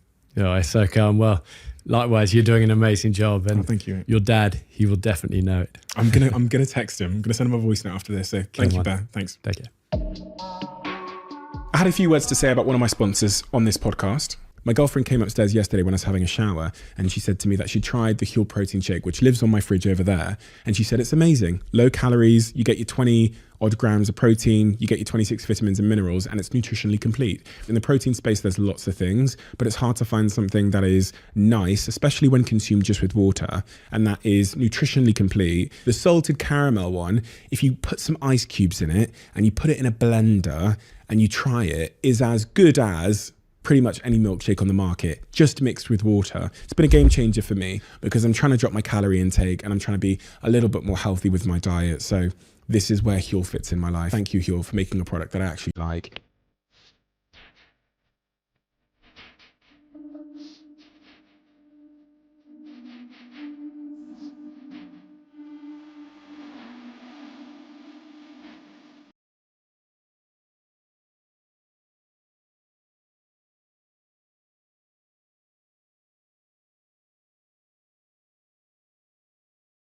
You lose 80% of your business in 8 weeks. And I knew there were questions. Is this the end of Airbnb? Will Airbnb exist? Brian Chesky, founder and CEO of the $100 billion company Airbnb, one of the most successful and most disruptive companies in the world. Air Bed and Breakfast was just a way to keep paying rent before we came up with the big idea. We did not think Air Bed and Breakfast would be a company where 4 million people a night would use. Don't focus on the mountaintop, focus on the first step. A lot of breakthrough ideas don't seem breakthrough at the time, they seem crazy. People tend to overestimate what they can do in a year and underestimate what they can do in 10 years. 10 years is a profoundly long period of time if you're disciplined and focused. And you can have a small idea, a small dream, and you can build something vast. Airbnb is going to IPO. And then disaster strikes. And the coronavirus emergency. stay at home. Stay at home. You lose 80% of your business in 8 weeks. And I knew there were questions. Is this the end of Airbnb? Will Airbnb exist? We had to make some incredibly difficult decisions. So I write this letter to the entire company. Here's what I said. It's hard for you to read that. No, I get a little emotional reading that. Why?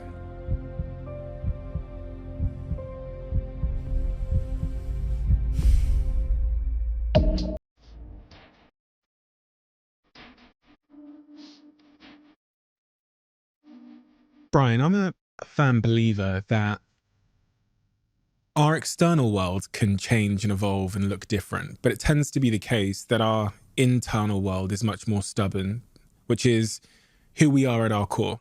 And I also believe that who we are at our core is often shaped by our earliest experiences. That's been supported by a lot of the psychologists I've sat here with. To understand you, the way you think and who you are, I think it's best to first understand that early experience and how it shaped the internal Brian that remains regardless of how everything else in your life has changed.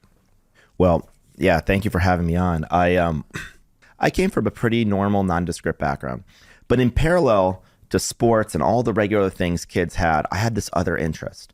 And it was a thing that most defined me, and that was that I was an artist. I would be drawing, and I had these pads of paper, and I go through hundreds and hundreds of pages, almost compulsively drawing, both trying to learn how to mimic an environment and reproduce it in reality. And when I was, 10, I could probably draw like an adult. And by the time I was in high school, I could, draw like, probably akin to a professional artist. I loved to design worlds. I wanted to design an escape. And at the age of 17, I decide I'm going to design school. So I've already taken like 100 opportunities in life. And now I'm like, okay, I'm going to do this. I'm not going to be like a politician, a doctor, a lawyer, a astronaut. I'm going to be an artist or a designer. Halfway through freshman year, they tell you to declare a major. What kind of artist and designer? I'm like, I'm still 17. And I got to tell you what type of artist and designer. This guy comes in and he pitches an department called industrial design.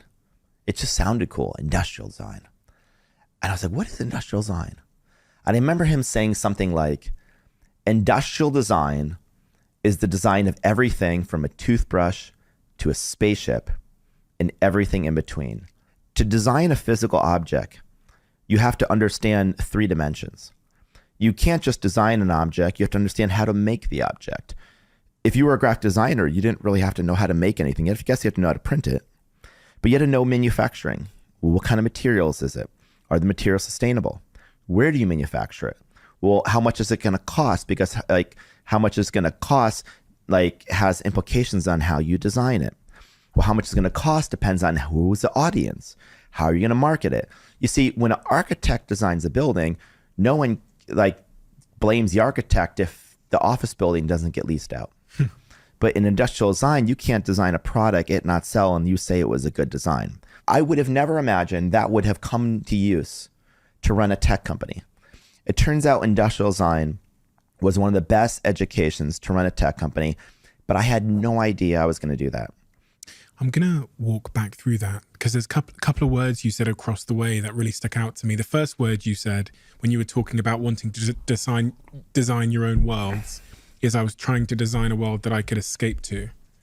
Yes. The use of the word escape is quite a intentional but quite a strong word. What were you trying to escape? Great question. I think I was a very sensitive child. I think I was a very idealistic child. And I think I was trying to escape what one might describe as the numerous challenges of childhood. I think childhood is really hard for people, and I think for me especially, like, I was young, small, undersized. I had trouble fitting in at school. I remember just having a really intense environment. And I remember when I was a kid, I would watch like the ABC where like they were like a Disney, you know, they had this thing called The Wonderful World of Disney, and I would see these old videos of Walt Disney on television from the 80s, but it was from him in the 60s. And he described these like magical worlds. I was just so obsessed with designing a world that was different and better than the one I was in. I just think I had a lot of kind of anxiousness as a kid. And I didn't really feel like I was at home. You know, I felt like I was searching for home. And there's this great Bob Dylan quote. He said, "It took me a long time to find my way home." And I think it did for me as well. I feel like I never found my way home until I was surrounded at school with other creatives. But before that, I was just kind of an outsider, and things were very challenging and painful. So am I right in thinking that your desire to design a new world was also a desire to design a home where you might fit? 100%. If you design the world as well, you get to control the world, and you get to...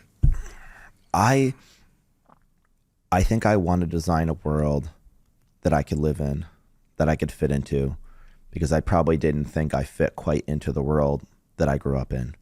Absolutely. That's 100% the case. You said in some of your interviews that you are a hyperactive child. Hyperactive, impulsive, difficulty concentrating. I was never diagnosed with ADHD. Maybe today, if I was growing up, somebody may have said that, but I don't know. But I had an intense energy. I was always trying to do things differently. I remember like in middle school, I would try to like redesign the school curriculum or something, like just kind of interesting, frankly, kind of bizarre things. I was a bit of a performer. I wasn't into acting or anything, but I did a lot of like public speaking, and I would do a lot of creative writing. But I remember I was always different, and different wasn't good growing up. That was maybe the core thing. I think the core thing is I was different. I was different in almost every way, and different wasn't good. I sat here with a therapist, and she said to me, there's two things at a very human level. Her clients are royalty and CEOs at the top of the world and athletes and gold medalists. She says, all my clients come to me with one of two things, and it's usually both. Either they don't believe they're enough, or they feel like they're different. And those two things really haunt people in a world. You know, we're tribal animals, as you know from, I've watched Airbnb's IPO video, and this idea of connection really coming through strongly. We want to belong. We want to be in our tribes. And feeling like you're different, I was thinking about this through the lens of a tribe, means that I don't belong in the tribe. Feeling like I'm not enough means I'm not valuable to the tribe. 100%. And I would think both of those identified. I felt like my entire life, many people have like turned to addiction, and if I turned to one, it was work. And luckily my addiction was very productive, and so no one ever called it that. Like no one says if somebody's working all day and night, especially if they're doing something creative, if you're an successful entrepreneur. And it was mostly made me happy.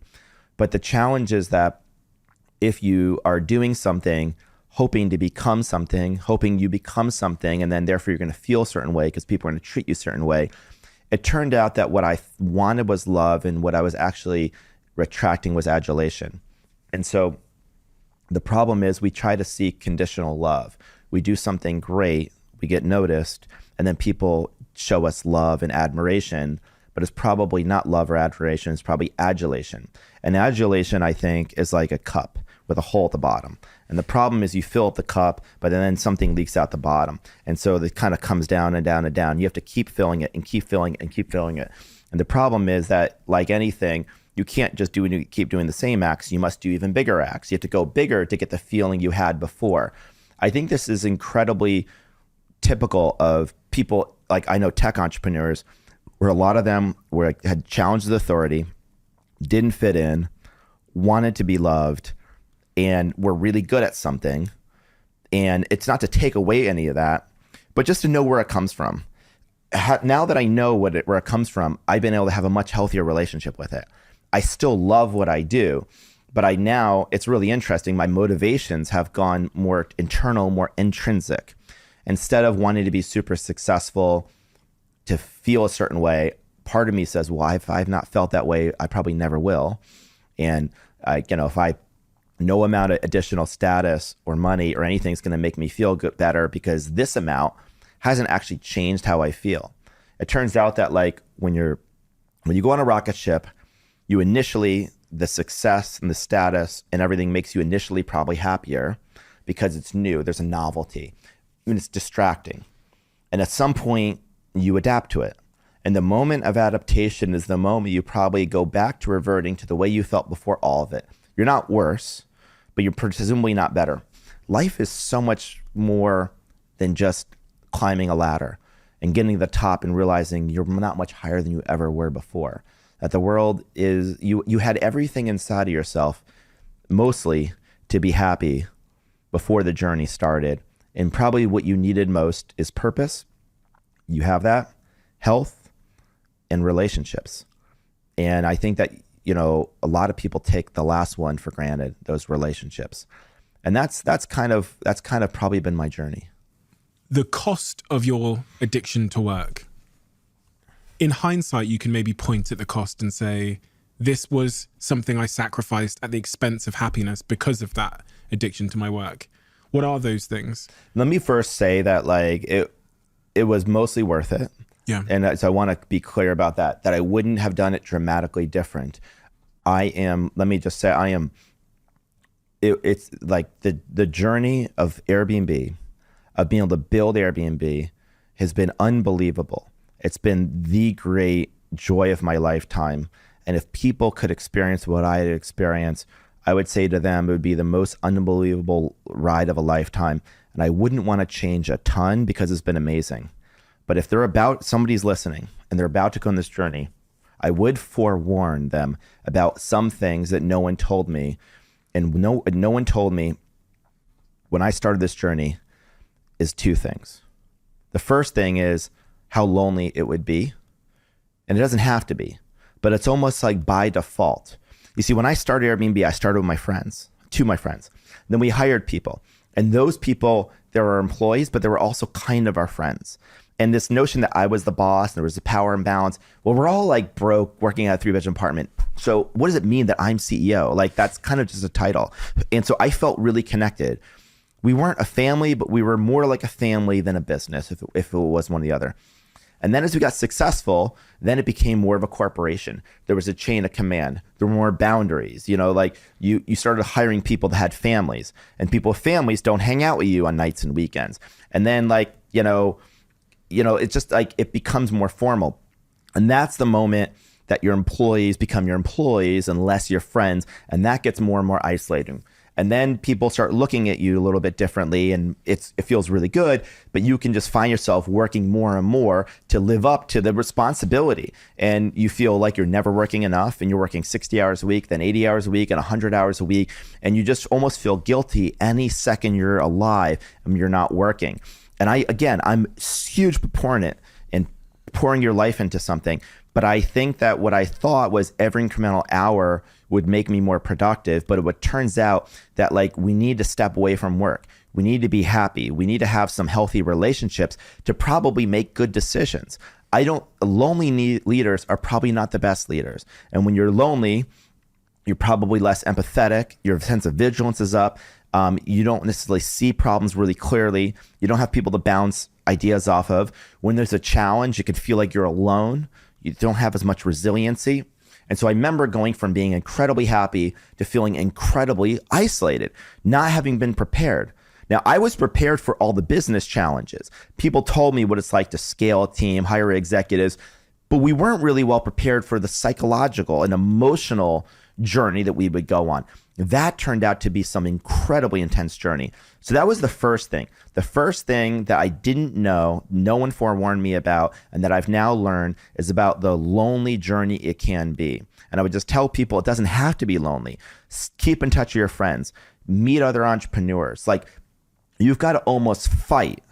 The world, as you go on this journey, is going to isolate you into a bubble that's going to completely detach you from reality. And if you're not careful, you can lose a sense of yourself. And you have to fight every single day like a person in the ocean without a life jacket, just staying above water. And that staying above water is fighting the temptations of isolation so that you can remain connected. And if you're connected, you're going to be okay. But it's not going to just happen. Most people don't, you don't have to think about breathing. You just breathe. You have to think about staying connected. The other thing is you can't try to be successful to think it's going to solve something inside of you. Being successful, other than maybe a sense of purpose. It turns out having a purpose and serving others and being focused on something, that's generally good for you. Beyond that, no amount of status and power is going to fill something inside of you. Whatever is inside of you that you're missing, you need to probably fill, through introspection. Like we might call it solitude, connection to self. Or maybe, many of us growing up were kind of lonely. And so we wanted to be loved. So we decided to pursue these things so that people would be connected to us. But then by working, we're just lonelier, more and more isolated. In fact, maybe the thing we had to do the entire time was reach out and bring people in. Maybe that was the thing we were missing. And that was probably what happened with me. If you could talk into Brian's ear in October 2007, when you were 26 years old and you arrived in San Francisco, and you could say, Brian, listen, here are some practical things I'm going to do. Here's how I'm going to change your schedule for the next 10, 15 years. I'm going to add 1 extra hour of something to your schedule every week. What would that 1 hour be? It's completely obvious to me that I would make time for the people I love. Who is that? I would start with my family, especially my sister. I'm now really close to her, but through a bunch of the Airbnb journey, we would go weeks without talking. For no other reason, I was just busy. And and there's this paradox that when you go on this crazy journey like I do, a lot of people don't reach out to you because they're afraid to reach out to you because they think they're bothering you. But you're so busy that you're dealing with inbound from the business that if no one, you're just reacting all the time. So if your friends don't reach out to you, you're not going to reach out to them because you're just reacting to everything. And they're like, well, they're so busy. If they want to talk to me, they reach out to me. You see how you end up in this drift and drift and drift? I would have stayed connected to my high school friends. I have high school friends I now do an annual trip with. Some of them I didn't talk to for almost 20 years. I graduate, I didn't keep in touch with them. It's one of the great regrets I have. I had college friends that I lived with after RISD, but every year as I went on my Airbnb journey, we talked less and less and less, and I drifted more and more away. And I could go down the list. I had this thing I talked about it once before, but it was 2021.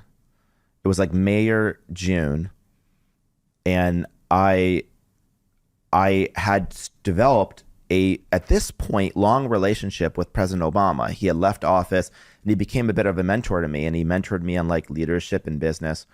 And at one point, he took a personal interest to me. And I remember I was single, got out of a relationship, and I kind of felt lonely. And I remember telling him, I think I need to be in another relationship. And he said, I don't think you yet need to be in a relationship. I think what you need are friends. And I thought to myself, but I have friends. What do you mean? But then he explained that he had these 15 people in his life, many of them before, mostly before he was president. And they were totally connected. And I realized I had all these people in my life But if I call them first, they go, what's going on? Like, what's new with you? And I have to get them all up to speed in my life. And if you have someone in your life where if you were to call them or text them, you have to get them up to speed, then you're not connected. People you're connected to are already up to speed. And I actually think that most of us being alone or being lonely is an illusion. Or maybe the illusion is that like people don't love us. And the fact is we have all these people, but we're not reaching out to them. And they're also not reaching out to us. And everyone's waiting for someone else to take some initiative. And it seems crazy because we're just a text message away from our entire life. And yet, what do? We open the phone, and instead of texting people or FaceTiming them or like seeing them, what do? Open social media? So opening social media is like going to a dinner party, except you don't go inside, you're looking in the window. And, you know, it's great if it's a way station to meet people, but if you're just look in the window and that's your social life, then you're going to feel really sad.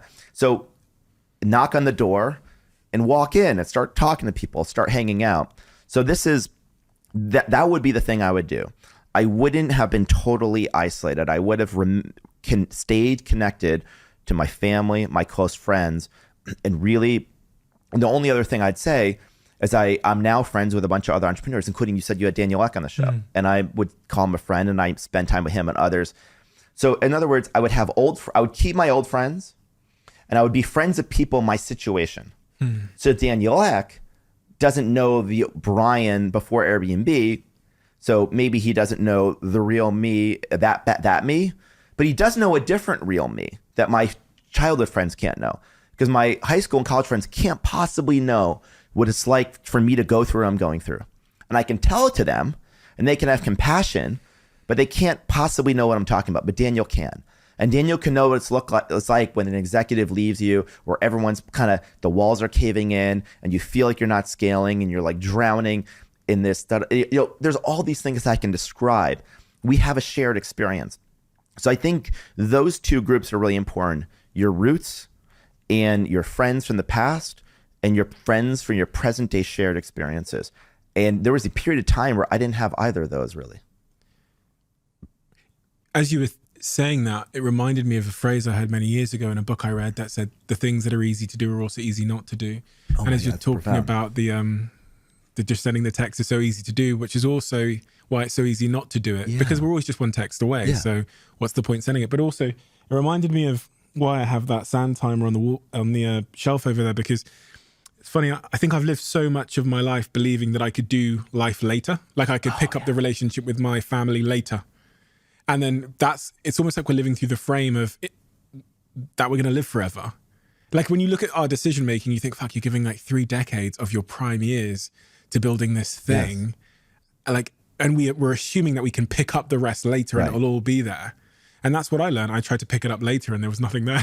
I think that metaphor of the hourglass with the sand slowly dripping every day of your life is a window. And every day that window gets a little narrower and a little narrower and a little narrower. Should I say the difference though, just with the sand timer? Tell me. Is you know it's dripping, but you can't see how much you have left. Oh, that's a really good point. So and that's why you should almost cover it up, because we can, with the sand timer, we can see how much sand we have left. But in life, I could live for another 6 minutes. And so could you. Or it could be 6 months or 60 years. And yes, that's a profound thought. And you're right. We don't really live our lives imagining if we had a limited time left, how would we live? I like to, an exercise I've done is imagining, at a young age, I had 10 years left. Because if I had 1 year left, I might be so dramatically different that I might not do something sustainable. I might not work and just only spend time, and that's not sustainable. But I think we always go about life thinking we have many decades. And I think that creates a sense of procrastination. And if you say to yourself, you have this decade, what would you want to do? It gives you enough urgency, but also long enough to have routine to build towards something. And I think that one of the most important things people can do, 2 thoughts come to my mind. The first thought is that you probably heard the saying, people tend to overestimate what they can do in a year and underestimate what they can do in 10 years. that 10 years is a profoundly long period of time in some ways if you're disciplined and focused. And you can have a small idea, a small dream, a small goal, and you can build something vast. I mean, I've only done Airbnb for 15 years. So you think about what 10 years is. You wouldn't have hired me as your intern 15 years ago. The other thing about 10 years, though, is think about the amazing life experiences you can have with other people. And I think life is about experiences, but the best experiences are the ones you share with other people. Like on Airbnb, 80% of our trips are with other travelers. Like 80% of people travel with other people. And I think as I think about my memories growing up, I rode the school bus like 180 days a year or more than 10 years. That's thousands of days. And all those memories blend together. I don't really remember those. But I remember basically every vacation I've ever taken. I remember the first time I went to this city, the first time I went to that city, and they're burned in my mind. And I think that when I look back on my life, I'm going to remember all the experiences I went, all the places I saw, the friendships and the people I loved and who loved me, and what I poured my heart and soul into. And I think that that is an important way that I've thought about my life. And I made time for some of it, but I think the pressure of being successful made me so focused on trying to climb a mountain that maybe I didn't focus enough on who I was climbing with and who was along the way with me. Bronnie Ware interviewed palliative patients on their last days on earth. So she interviewed people on their deathbed and asked them what their biggest regret was.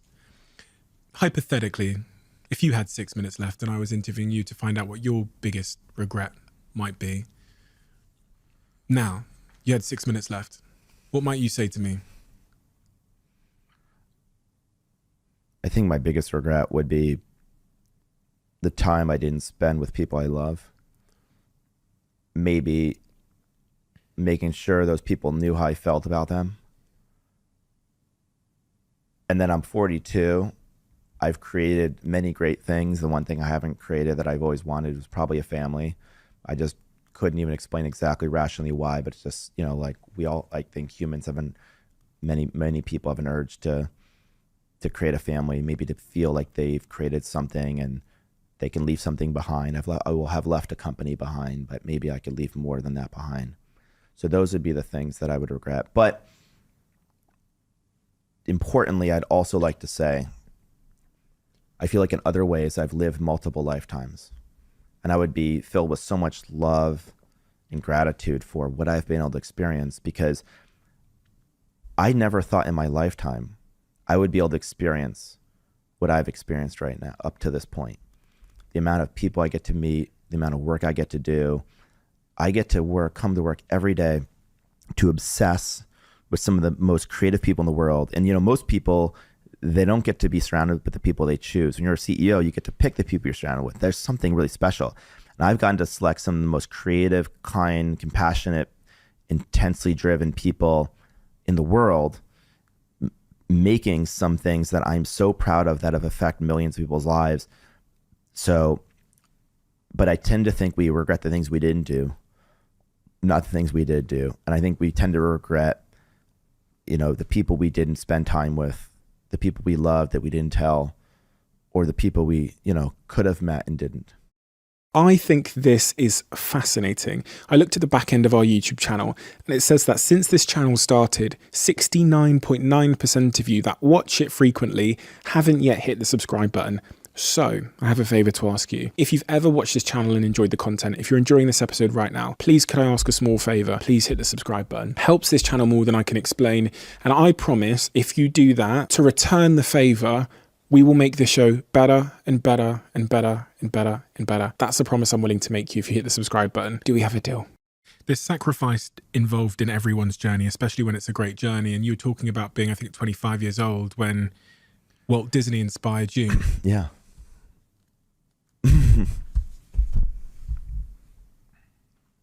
Neil Gabler, I've read this book twice. Yes, I've read this book twice. This book had a big effect on me. And there's two chapters that really affected me. So this is the Neil Gabler book. It's the definitive biography, and it's pretty extensive. It's like over 600 pages. So you can see it.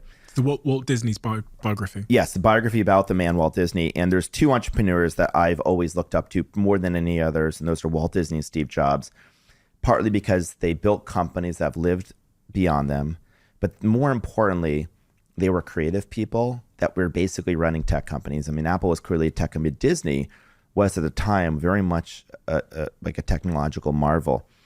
The first chapter that really affected me was this chapter, I think it's Go-Getter. It describes the period of time where he moves from Kansas City to Los Angeles. And he's early 20s. He moves to Los Angeles. He convinces his brother, Roy Disney, who I think has like, I can't remember what ailment he has, but he has like this horrible ailment, and they don't think he's even going to live. And Walt says, come to California. It's going to be good for you. And Roy, they were literally brothers. And I always thought of Joe, my co-founder, as like brothers, if we were like non-blood related brothers. But, you know, when you're a co-founder, you're almost like brothers. And him going to LA in the 20s, was like me going to San Francisco in 2007. The gears of the world felt like they were turning there in some really important way. So this book I read right before I started Airbnb. I'm living in Los Angeles. I read this biography and I thought to myself, I don't have to work for someone like Walt Disney. I can try to become something like that. Even if I don't get to that level of scale of success, that's okay. I can do something much smaller, but I can do something like this. And then there was another chapter 4 years into Airbnb called Folly. Folly is the title of the chapter about Snow White. And they called it Folly because they named it Disney's Folly. And the reason they named it Disney's Folly is because he bet the entire company on this feature-length animated film. And everyone thought that was this terrible. The company's going out of business. And I thought, I was reading that chapter, and that's when a light bulb went off. He basically invented the storyboard for that movie because the movie was so long, right? No one had done a feature-length animated film. They had to storyboard out the scenes. And I remember thinking to myself, once I read that chapter, I said, what if we created a storyboard of the perfect vacation on Airbnb, from the time you book to the time you check in? And what if we literally designed the end-to-end journey? You might call this service design. And this became a guiding light to how we design our service. We didn't just design the screen, the apps, the emails. We designed the experience, the end-to-end experience. Kind of like when I was in industrial design school and we were like designing a ventilator or some product and you're trying to put yourself in the shoes of the user. So this book became very influential for me. And maybe the final thing I'll just say is like, somebody once said, numbers are the language of business. And I remember thinking to myself, no, language is the language of business. Numbers is just the only way we have to measure them. But that you ever notice there's 500 companies in the Fortune 500. How many of them are creative people? I don't know how many, but like I might be one of the only ones that went to design school. They have boards of directors. Let's say there's 12 or 10 people per board, so that's like 5,000 board members. How many of them are creative people or designers or people from the humanities? Not many. How many CEOs have creative people reporting to them? Not many. And so we have this world now where many people are dissatisfied with the way the world is. We are often given two bad options. We tend to be fighting zero sum when we could imagine something better. But we don't have a lot of people in positions of power that can take creative leaps of the imagination and really understand how to design something better that we're in right now. And I think creativity is kind of being systematically squashed from maybe corporate America. You know, Pablo Picasso said, it took me 4 years to learn to paint like Raphael, but a lifetime to learn to paint like a child. I think that childhood curiosity is something that creative people are able to typically, I think, hold on to. And I think that's being a little bit lost. And what I loved about Walt Disney, and I also liked about Steve Jobs, was the sense they were truly creative people that had truly creative companies. They empowered them and they had an intuition. They didn't just paint the company by numbers. And that's the kind of company I've always tried to do. I've had this dream of creating one of the most creative places on earth, like Disney or Apple. We may not get there, but at least we'll have the ideal. I want to talk about that moment where creativity won out over what a CFO or the numbers might say. But taking a step back to that, something else you said there, which is kind of alluded to this idea of creating for yourself being the path forward to creating for others. And I saw that it's actually one of the big things as an entrepreneur I've taken away from the Airbnb story, that you don't have to sit there and think about what a million people want in a product. You just have to solve a problem for like you and your best friend, Yes. and you can build an amazing business Yes. out of that. And that's really like the genesis of Airbnb. If you go right back to even and that's the name. almost every company in the world, by the way. Almost Really? every company in the world. Maybe enterprise companies are not that. People have this thing. People forget. Take any giant company in the world. Nothing large started large. They always started small. It started with a few people, one or a few people, and many times they were making something that looked like a toy. It looked like a hobby.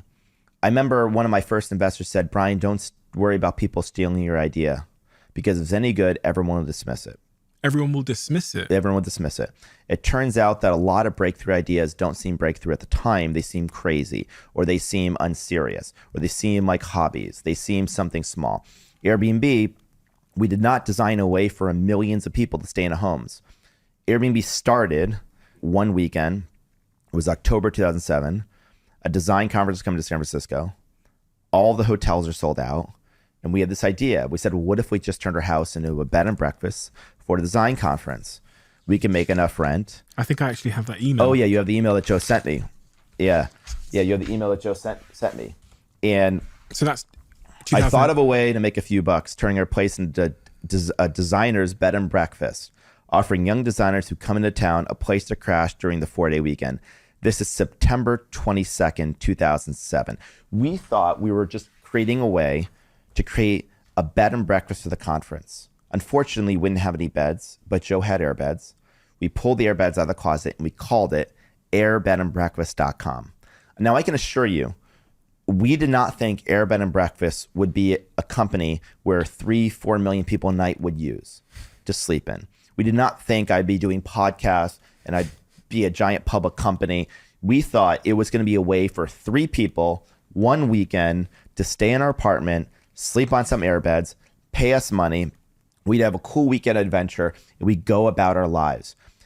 And the funny thing is, we thought it would pay the rent while Joe and I at the time, thought of the big idea.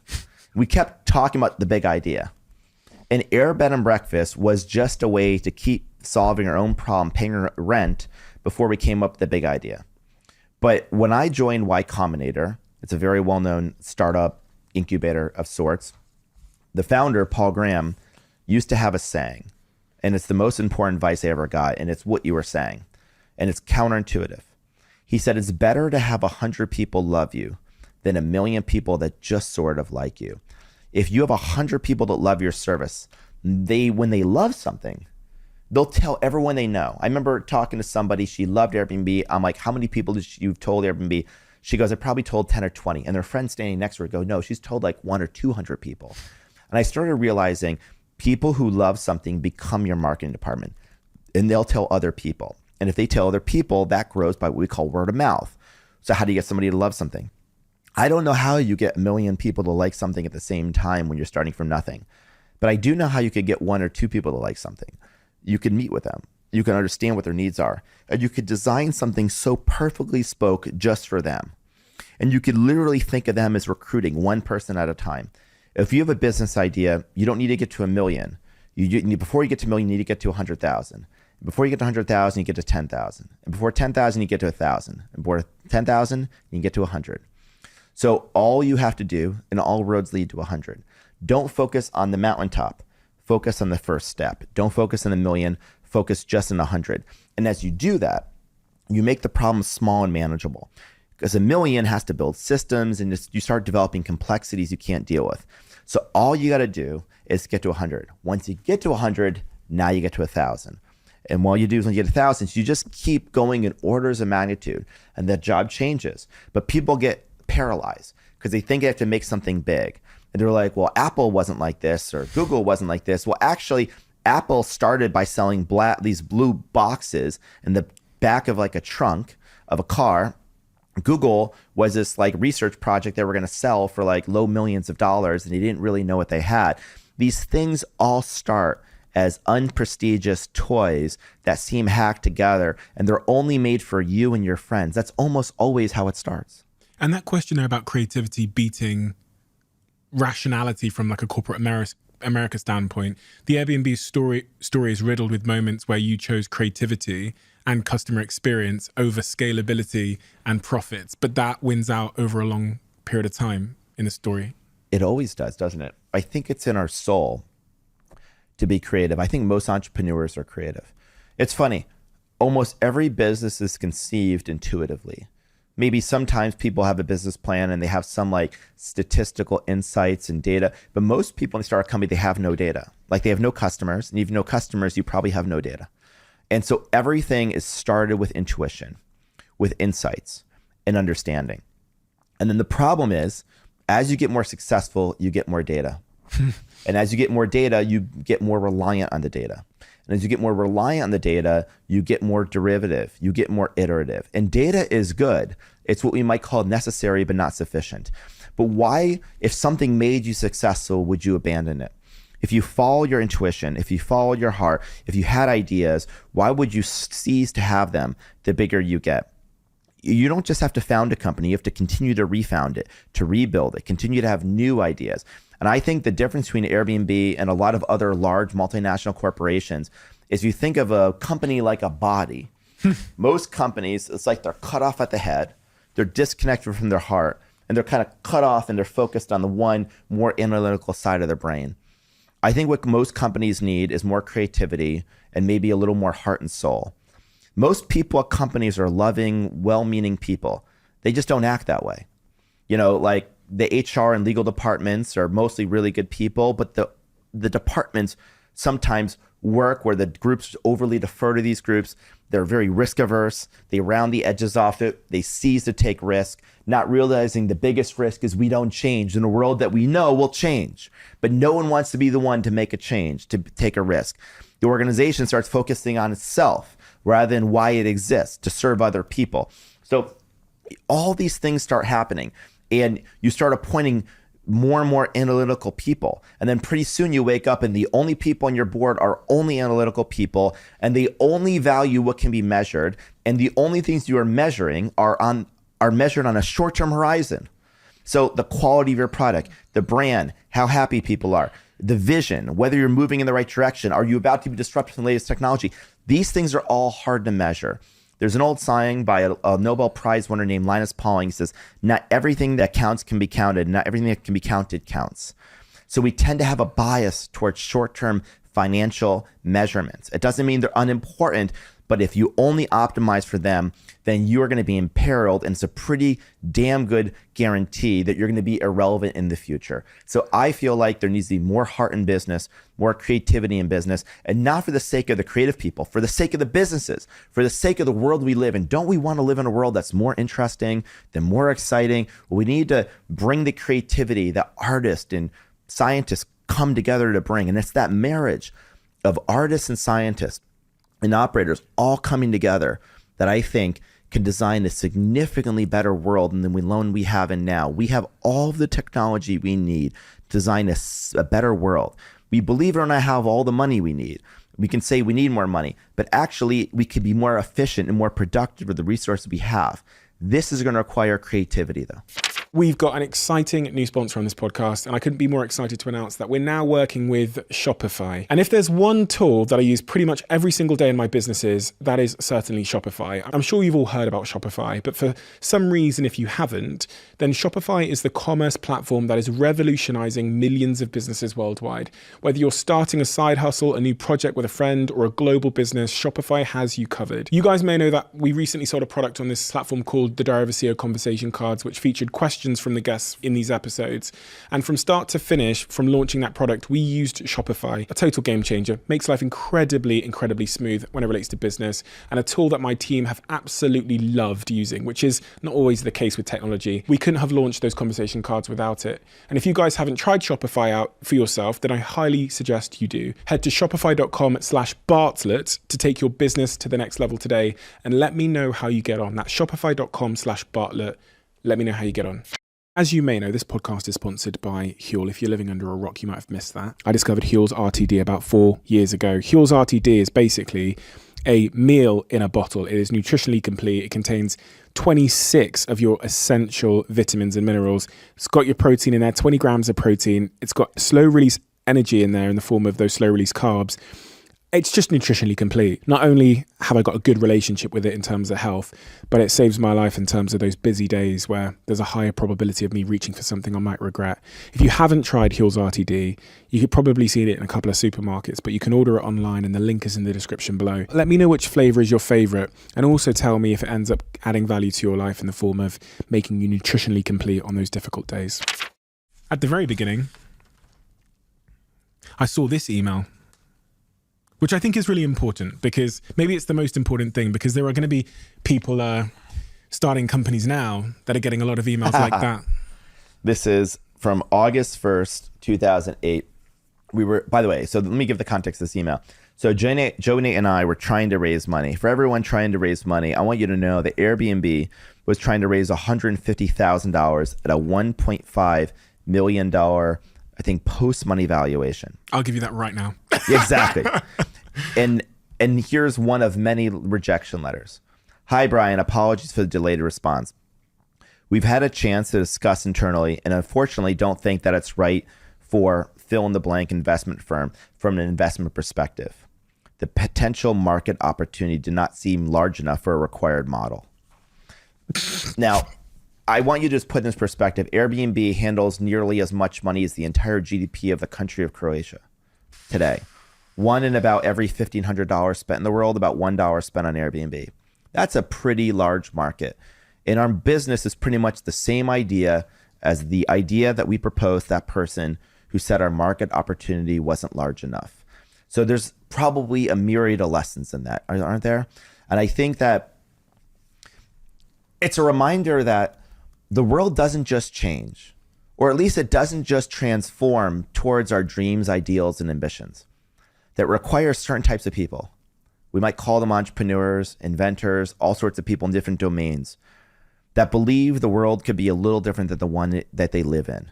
They have the audacity to believe that they can do it. And they have the ability to convince other people to go on that journey with them. But along that journey, everything's going to be different. You're going to get lost. You're going to be cold. You're going to have like obstacles. Things are going to attack you. You're going to fall down pits. And the question is, when people are cold and they're shivering and they're not sure what to do and you're running out of resources and rations, can you find your way up that mountain? Do you know why you're going? Can you invent all these different apparatus? Like there's a stream you can't figure out. You can build a bridge to cross the stream with the limited resources you have. Can you recruit people along the way?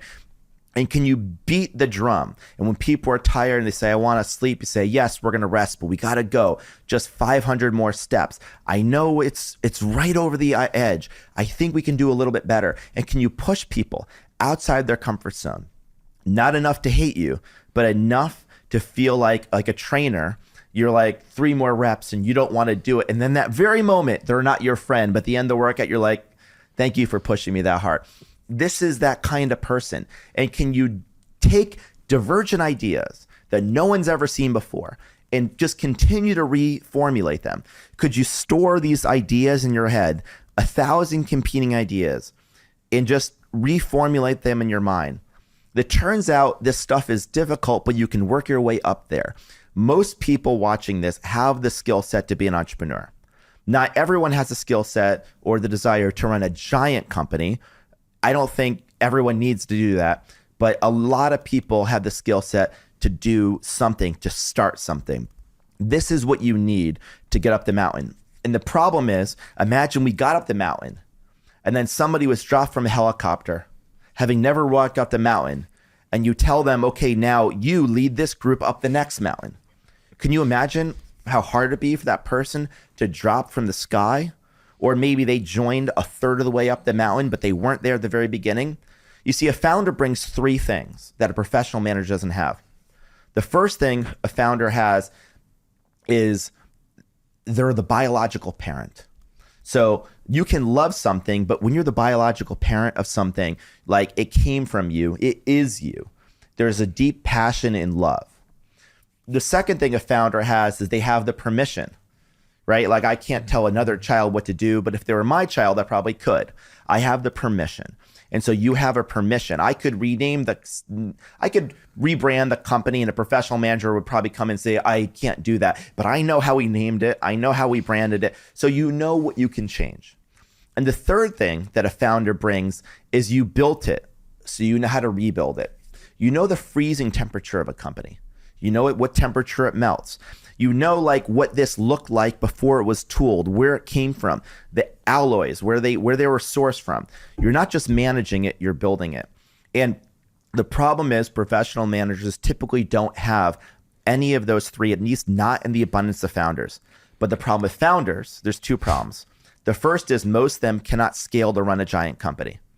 And even if they do, the last problem is they don't live forever. And companies, great companies, usually want to live longer than humans do.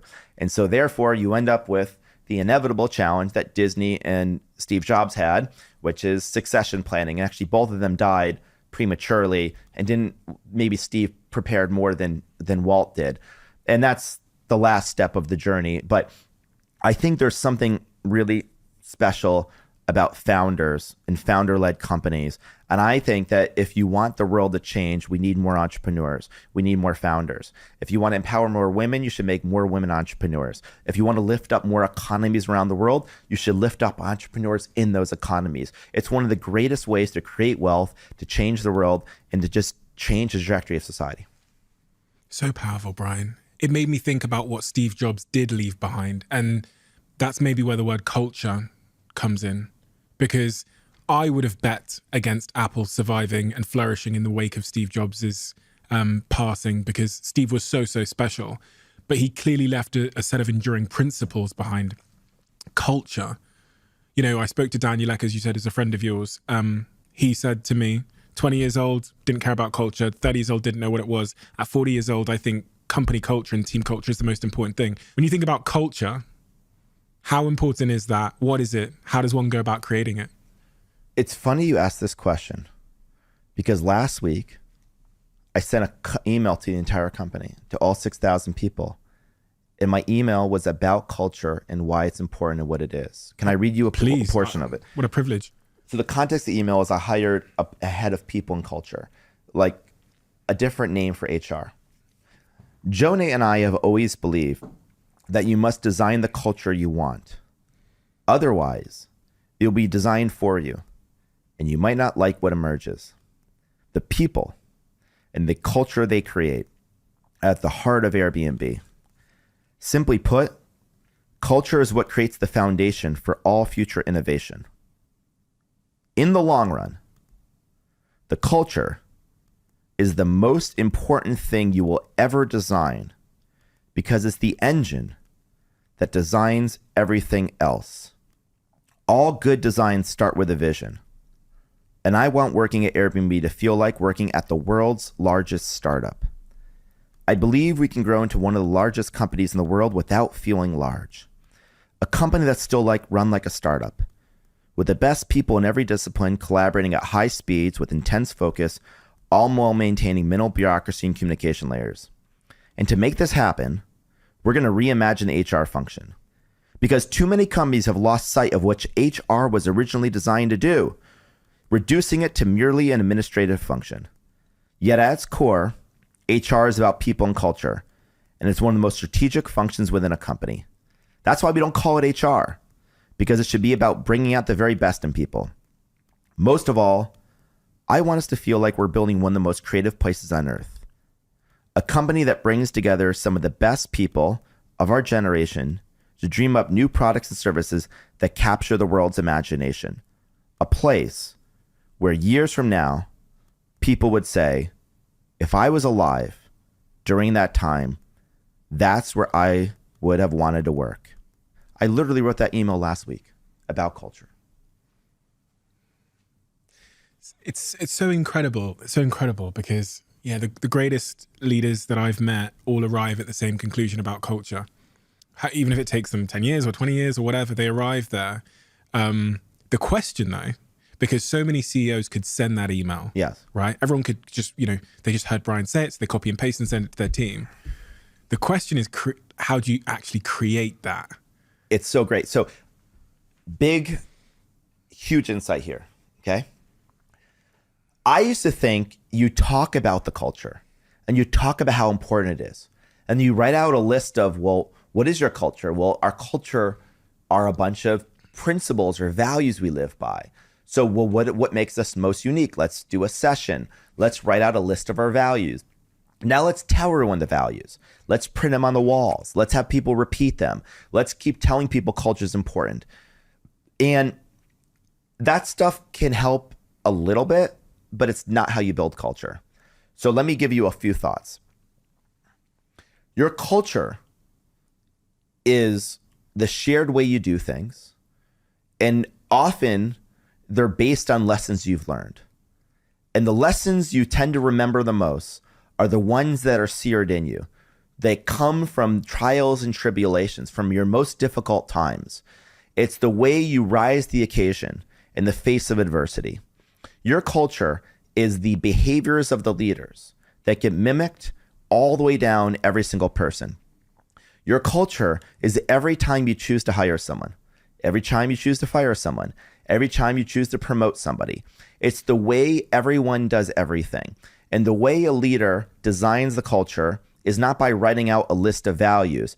It's by basically leading by example every single day and taking a survey of every single thing happening and constantly shaping it, pruning it like a gardener. And you don't just allow the culture to happen. You design the culture. You have an idea of what you want to do, and you're just constantly getting this group together.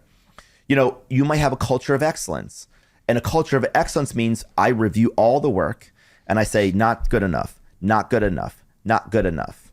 And eventually I could not join the meeting, but people know what I'd say. They'd say, it's not good enough. This is our standard. And the moment I cannot be in the room and the same action happens as if I was in the room, that's the moment it goes from management to culture. So it's like a golf swing. To teach a golf swing, you got to probably, I don't play golf, but the instructor has to watch the person. And at some point, the person learns how to swing a golf swing without the instructor there. That's the difference between management and culture. And culture is something that people learn. They develop these shared instincts. And it's so important because it's your ultimate intellectual property, not your technology, not your recipes, not your exclusive contract vendor relationships. The way you know how to do something. That is the most important thing a company has, because all a company is a bunch of people, a bunch of money, and a direction that those people are using those resources to go towards. People, resources, strategy. And the culture is a thing that bonds those things together. You're the smartest person I'm going to get to throw this idea of culture at. So I wanted to throw it at you because a week ago, I started thinking about it when I was asked the question on stage. People, because in a post-pandemic world, are now trying to figure out if they're remote or in office or whatever else, trying to figure out their company culture. And I came to the conclusion that you shouldn't try and create your company culture. It is already there if you look closely and try and figure it out. And here's what I kind of concluded, that if someone's trying to figure out what their company culture is, think about the problem you're trying to solve in the world. Then from there, reverse engineer the behaviors you need to solve the problem. Then from there, reverse engineers the philosophies and values you need to create those behaviors. Then from there, implement the fucking things. Yeah. Hire the people. So through the lens of this podcast, how do we become the best in the world at what we do? Best podcast in the world. The behavior we need, because we're dealing with algorithms that changed all the time, is this experimental mindset. We need to constantly be leaning in every time something changes. That's the behavior we want. So one of our values is what we call 1%, which means that we obsess over the smallest details. And then how do we implement that into the business? Well, we have a head of experimentation in this podcast, full-time. We have a full-time data scientist. If you said about the vibe in the room, and I said the AI thing glued under the table, recording the conversation with the trackpad. So that's like our company culture. It was the behaviors we needed, the philosophies that created, and then the systems, processes, and people we then hired through to make sure that we achieved that. Does that roughly, you're the first person I've ever said that to, that roughly makes sense? And please interrogate it for flaws, because I need to improve my thinking. I think it's essentially correct. And I think the one thing I would add is when we say behaviors, because I agree with the word behaviors, but I want to like round out behaviors because for just a second.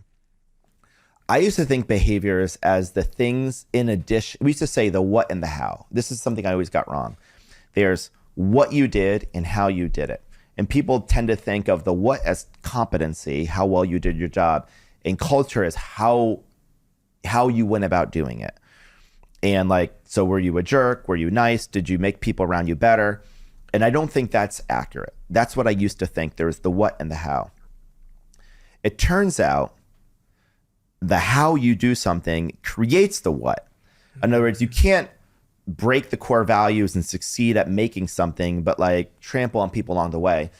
Your values, your culture is how you do something. So for example, let me take our example. Like one of our we don't even really have codified core values. We have old codified core values, but like our culture is at its strongest when it's just like one shared consciousness. So the best cultures is one shared consciousness where everything in your head, everything you care about is permeated throughout the people, and they can finish your sentences, and people would do in a room without you what they would do if you were there. And that's when you create this collective consciousness.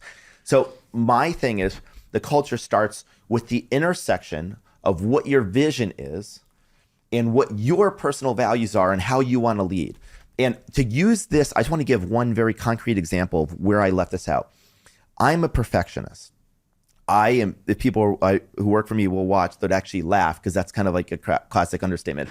I want every part of the product to be perfect. I want our product to be perfectly designed. I want it to look like one person designed it, completely cohesive. I obsess over simplicity. I want to make sure that it's about reducing something to its essence. I want there to be this sense of heart and imagination. And the problem was the way we were running the company, I was running it the way I thought everyone else wanted to work. And they wanted to work in autonomous, separate groups and divisions. They wanted to do lots of experimentation.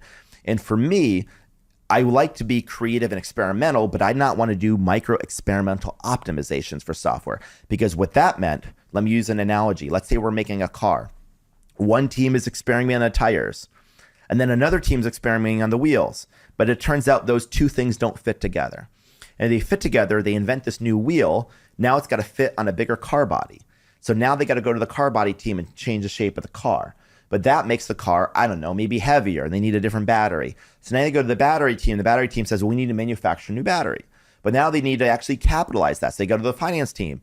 And the finance team goes, well, we have to go to the IR, investor relations, to say, we need to explain, we need more money. It's just a metaphor. The metaphor is that you're all in one team, rowing together. And I realized that we needed to be totally integrated. So I did some things that no one else did. I said, well, there's no more divisions. We're going to be run like a startup. We have a design department, a marketing department, an engineering department, a sales. And this is how every little company is run. And almost no large companies in the entire world are run this way. People say you can't run a giant company like a startup. But I wanted to do that. And I know Steve Jobs had done it that way. And it's like, I'm going to try to do the same thing. The next thing is people tend to do measurement when you get really big. And you do small tactical micro optimizations, but then you tend to bias towards performance marketing, towards AdWords, towards small optimizations, and you don't take big creative leaps because big creative leaps require the entire company to organize, work together. You don't obsess over things you can't measure, and it's hard to measure quality. If this pixel's off, if that doesn't feel quite right, if this thing's complicated, it may be hard to measure, so maybe that doesn't matter. I said, no, that matters. That's our culture. And somebody once said, but we can't measure the impact. I said, that's exactly why it's our values. Because our culture and our values are we do something when nobody notices and we can't even measure it. And we don't even know if it works. But the reason we do it is because that's what we believe. It's like, like this table, we want it to be a certain sheen. But I can't prove to you that more people want to sit in this room. But I want it that way. It matters to me. I always joke to people, the most important customer is yourself. You have to love it because real artists want to sign their name to work. And you have to be willing to sign your name in the bottom right corner of that thing to make it perfect. So this is just a metaphor. So it starts at you, your values. And then the last thing is your behaviors. Those behaviors aren't just how you act and behave. It's your capabilities. It's how you make something. And maybe like your values are we're constantly trying new things. And that has to be rigorously detailed and documented. And I think you want to show by example. And I tend to skip level, work with a team and watch them and keep meeting them. I meet every team in the company that works on projects that I see. I meet them either every week, every 2 weeks, or every 4 weeks, and I have them show work. It's like watching a golf swing. I'm the chief editor or the orchestra conductor. I don't push decision-making down. I pull it in. By pushing making decision down, I'm pushing the company to be fragmented. By pulling decision-making in, it's like a solar system. The planets are coming closer to the sun, and at some point, we're all one collective consciousness. We're totally integrated. We can row in the same direction, and we all have the same values. Every single thing you care about in your head as a leader, your culture is as strong as everyone else caring as much as you do about every one of those things. They may never be a carbon copy. Individuality is good, but the further away from you, usually it's like carbon copy of a carbon copy of a carbon copy. And so I think your job as a leader is to flatten the organization, to make people feel as close as possible to you. By feeling close to you, they're going to be close to the values, because you as a leader, you are the values. And then disaster strikes. And then disaster strikes. And then, you know what? When disaster strikes, whatever you do in your darkest hour, that becomes your culture. Because your culture, people think, is the perks, the yoga, the free food. No, culture is like when everyone said, you were going to fail in your darkest hour, when you didn't know how to get out of the situation, when, you were in this incredibly difficult position. Maybe you're in a difficult negotiation. Maybe you're about to run out of money. Maybe you're in this horrible situation with a competitor.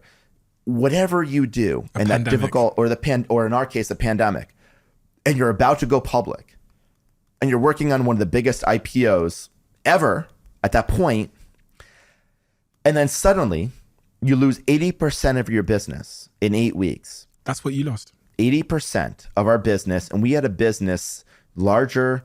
Our gross sales were probably higher than Starbucks. I think at that time was $35 billion. I think Starbucks is like 25, 30 billion. So this is gross sales through the platform, gross revenue, gross booking value. When a company that big loses 80% of its business in 8 weeks, it's like an 18-wheeler going 80 miles an hour and slamming on the brakes. Nothing really good comes out of that situation, at least not initially. Was that your darkest hour? 100%. It was so dark, at least professionally. I mean, my darkest personal hour, I'll talk about in a second, but my darkest professional moment was, I remember there were news articles. Is this the end of Airbnb? Will Airbnb exist? And this is 8 weeks after we were preparing for one of the highest IPOs ever. How could we go from this noun and a verb used all over the world to suddenly people were worrying, will we even survive? And I knew there were probably some questions. Not only could we survive, but could I, Brian, lead us through this? I think no one doubted I knew how to build this. I did. I mean, that happened. But was I enough of an adult and a grown-up and a leader to be able to manage through a crisis? And that crisis occurred on March 15th. That's when the world shut down, the Ides of March. And I remember holding an emergency board meeting. And I remember there was a quote by Andy Grove. He's one of the founders of Intel, I believe. And he said, bad companies are destroyed by a crisis. Good companies survive a crisis. But great companies are defined by a crisis. And I told our board that we're going to be that third category. See, everyone was like, oh my God, why us? And I was like, no, watch us. And I told myself at that moment, this is our defining moment. I had no evidence that this was our defining moment. But I said, this is our defining moment. And I said, what's about to ensue over the next 6 months will be the best 6 months in the company's history.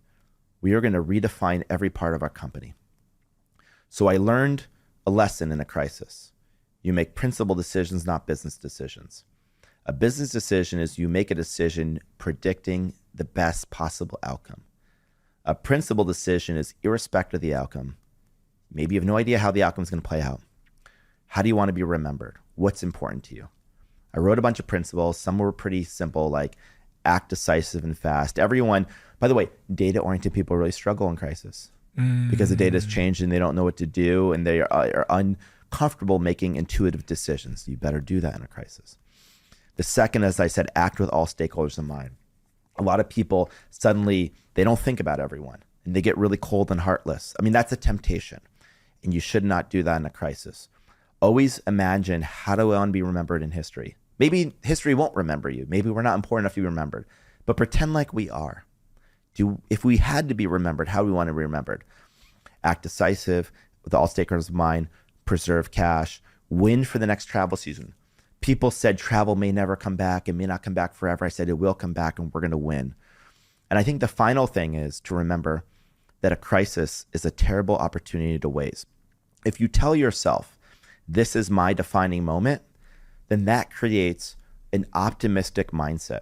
And that optimism is what everyone looks to, because in a crisis, the hardest thing you know what the hardest thing to manage in a crisis is? This is what I learned. Wow. It's your own psychology.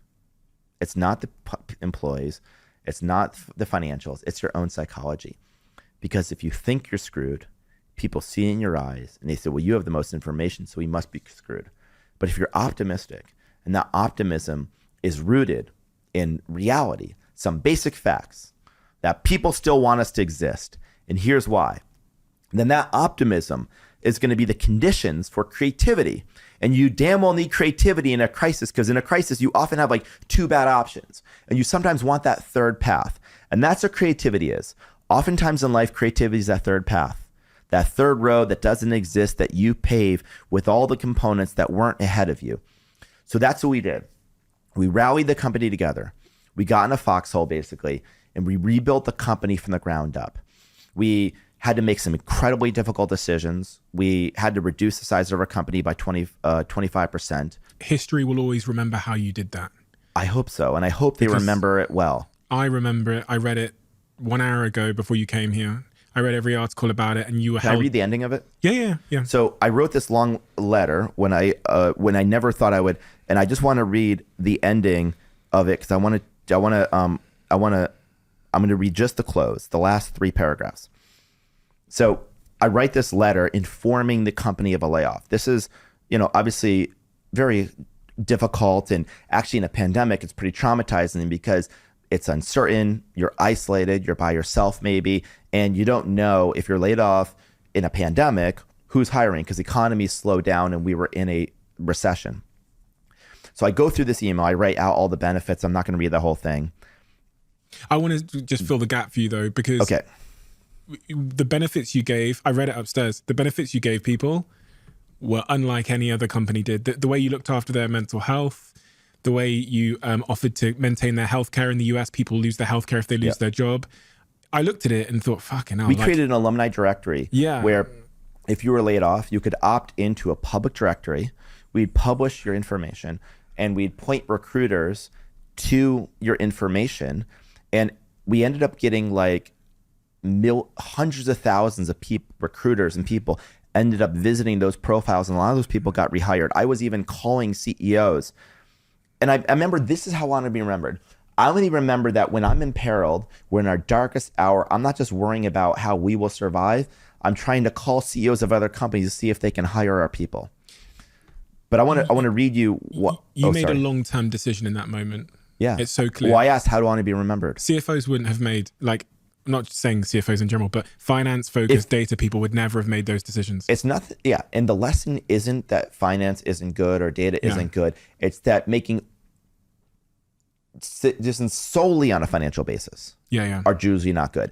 Finance is an input.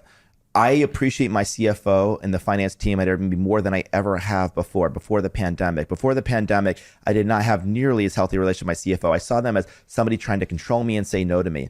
And once the pandemic hurt, I said, thank God there are constraints. But you should never only make a decision based on purely financial reasons. So I end the letter and here's what I said. As I've learned these past 8 weeks, a crisis brings you clarity about what is truly important. Though you've been through a whirlwind, some things are more clear to me than ever before. First, I'm thankful for everyone here at Airbnb. Throughout this harrowing experience, I've been inspired by all of you. Even the worst of circumstances, I've seen the very best in you. The world needs human connection now more than ever. And I know that Airbnb will rise to the occasion and I believe this, because I believe in you. Second, I have a deep feeling of love for all of you. Our mission is not merely about travel. When we started Airbnb, our original tagline was, travel like a human. The human part was always more important than the travel part. What we're about is belonging, and at the center of belonging is love. To those of you staying, one of the most important ways we can honor those who are leaving is for them to know that their contributions mattered and that they will always be a part of Airbnb's history. I'm confident their work will live on, just like this mission will live on. To those leaving, I am truly sorry. Please know this is not your fault. The world will never stop seeking the qualities and talents that you brought to Airbnb that helped make Airbnb. I want to thank you from the bottom of my heart for sharing them with us. Brian. That was... It's hard for you to read that. Yeah, no, I get a little emotional reading that. Why?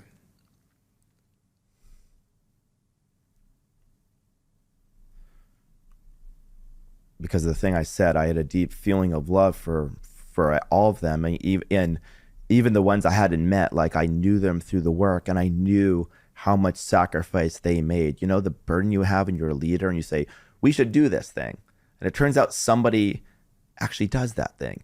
And that person who does that thing, they might sacrifice personally so that you can do that thing. And maybe you know them and you develop a deep bond. But if you don't know them, they know you. And they develop a deep bond for you. And then in the darkest of hours, in your dark hour, it's their dark hour, and you tell them that we can't be together anymore.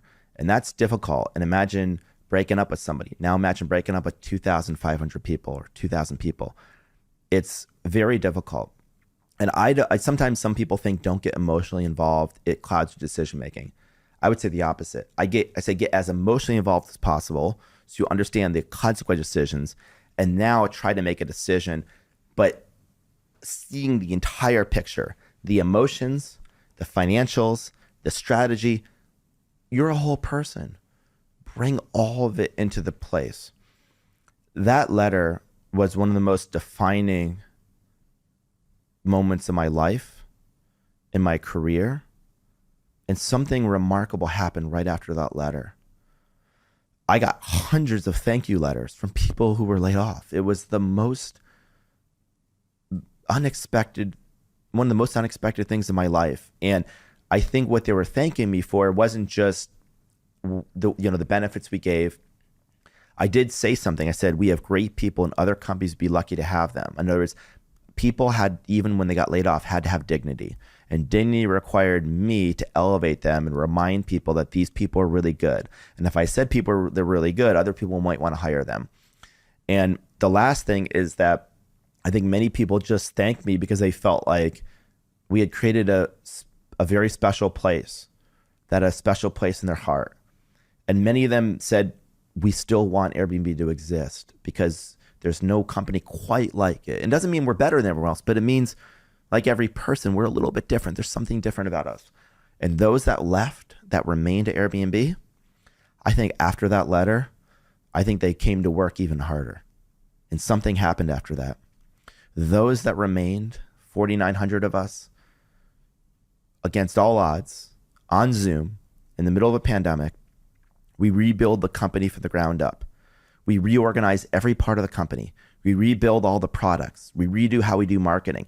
Then something miraculous happens. Our business starts recovering because people start getting in cars and staying in Airbnbs like a tank of gas away. And then our bankers who put our IPO on hold say, you should dust off the S1. And then we decide to go public. And we go public at a valuation that probably valued us at $48-50 billion. And by the time, within an hour of opening, we're $100 billion. And a huge amount of the text messages, emails I got weren't just current employees, were former employees. Some of the ones that were laid off or people I'd been along the journey with. It was the most unbelievable 7 or 8 months of my life. And by the end of it, I remember saying, I think I was 39 at that point. I said, I'm 39 going on 59 because I've lived like 20 years this year. And I think that's the moment I really grew up. How did you feel in that moment? Your company's worth $100 billion. It's IPO'd. How does it feel? I had a lot of feelings, mostly great feelings and some sadness. Sadness? A little bit. I'd say it was 70% pride and exaltation and sense of accomplishment. And I think why is, obvious. I think the more insightful thing is that I wasn't sad in the IPO or post. I was mostly happy, but I had 20-30% sadness in a part of me.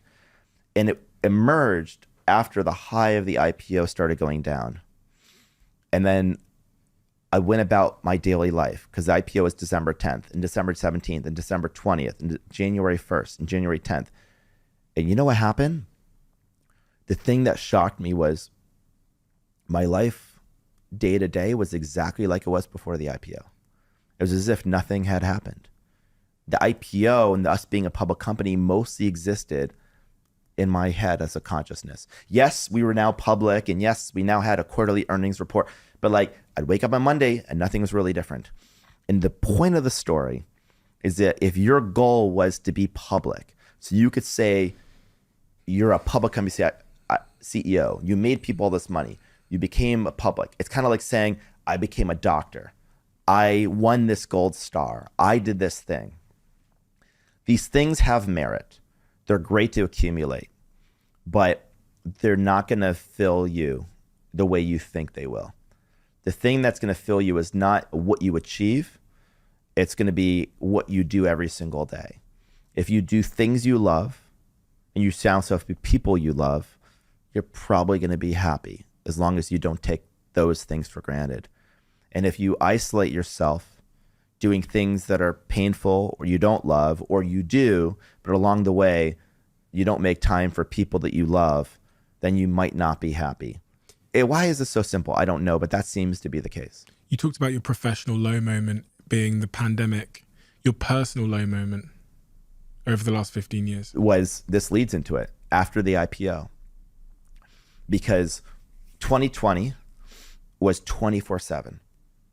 And it was the weirdest thing. In 2020, I would get a lot of condolence messages before the IPO, like before when we were down and out. Mm-hmm. I would get condolences. I'm so sorry. I feel for you. And people felt bad for me. But I wasn't unhappy at that point. I was on adrenaline. I was working 24/7. And I wasn't at least professionally lonely because 24/7, I was in constant contact. I'm on the phone with my board members, my executive team, my employees. I'm on this rush. I have a purpose. Maybe I'm totally isolated. Maybe I'm totally disconnected from friends, but I'm in the field of battle. So I'm not thinking about that. And it's okay that I don't have time for that because we're sheltering in place and everyone's working and I don't feel like there's not something I'm not getting. Like, of course. And then we become a $100 billion company. We go public. We're no longer in crisis. Suddenly I have weekends free. I have evenings free. I can choose to fill it with work, but I know I don't have to. And that moment, that's when I don't have the rush, the same level rush. I don't have the adrenaline. I'm at the top of a mountain. And now I say, what do I do now? And who do I do it with? And that was that moment of isolation that I've been working for a year and a half, from probably March of 2020 to like May, June, July, August, or some general period of 2021. And I was working basically 16 hours a day, 7 days a week. I knew it was a singular period in my life. I don't regret a minute having done it. I'm thankful I did not have like personal responsibilities like a family at that point, and I could dedicate. I don't want to do that again if I don't have to. but I wouldn't do anything different about that period of my life. But the moment that period ended, this deep sadness came in, because now I'm like, well, I can't just keep filling it with work. And that's when I realized that I don't want to say like overly, and I don't want to say I design my personal life, but what I could do is design how I spend my time. I can be intentional, and I can be intentional about spending time with people that I love and people I care about. And that's when I started reaching back out to people. And that became the beginning of everything that would changed how I felt personally. How are you doing on that front, on the personal front? I still struggle with it. I can't say I don't struggle. I'm doing much better. I've made so much progress. I feel pretty healthy. Like, I exercise pretty regularly. So I'm like pretty healthy. I don't really drink alcohol very often ever. So I'm pretty healthy. On the friend side, actually, this is a funny story. When I was turning 40, I was gonna throw a big birthday party, and then because of COVID, I think it was the Delta strain, or I ended up not throwing a giant party, having a small party.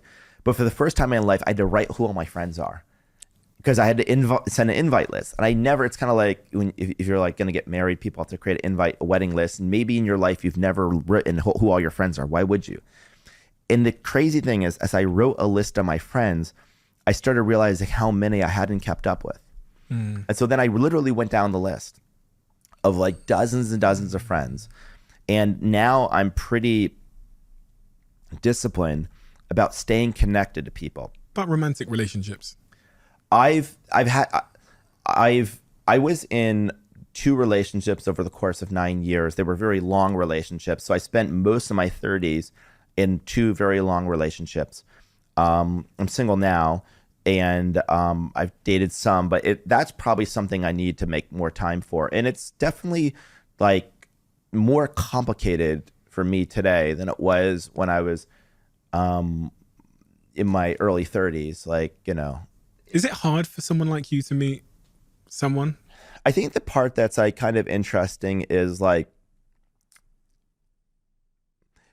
yes and no. I think you have a lot of, like, you encounter a lot of people and you have a lot of access, but at the same time, like, you know, there's a pretty big infrastructure around me, and my life is like pretty structured and organized, and there's not maybe as much spontaneity.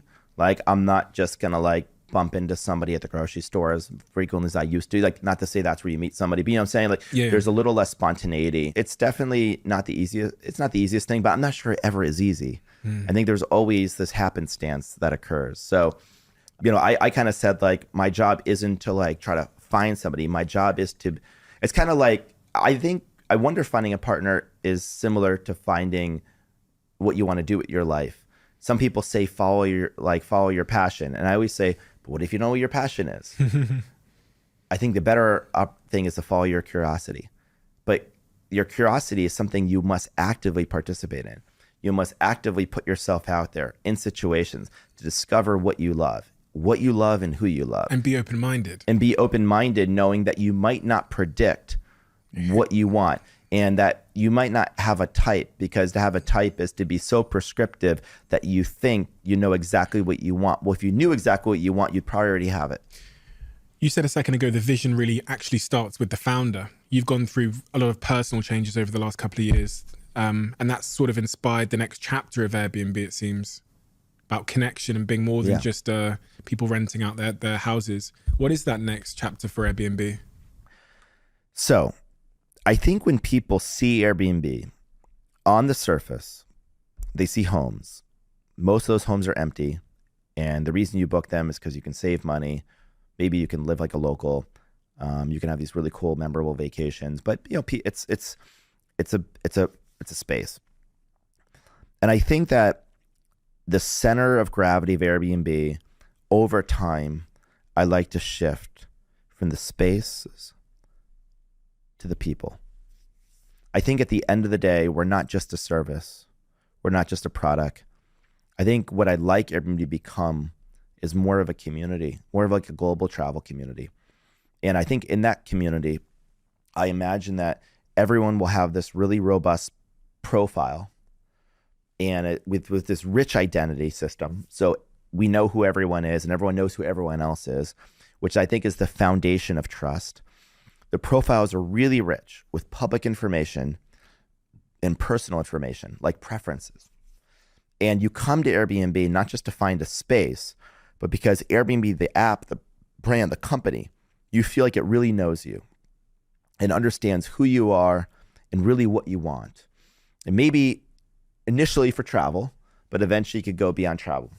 And then our job as the app, the brand, the company, is to be like the ultimate host. And what a host does, like what does a host at a dinner party do? They don't just offer you food. They like, oh, hey, like meet John, meet Sally, like meet each other. And so you can start to connect people to places, homes, experiences, service, all different types of things. And that we can use great design and the latest technology to really be able to match and connect people all over the world.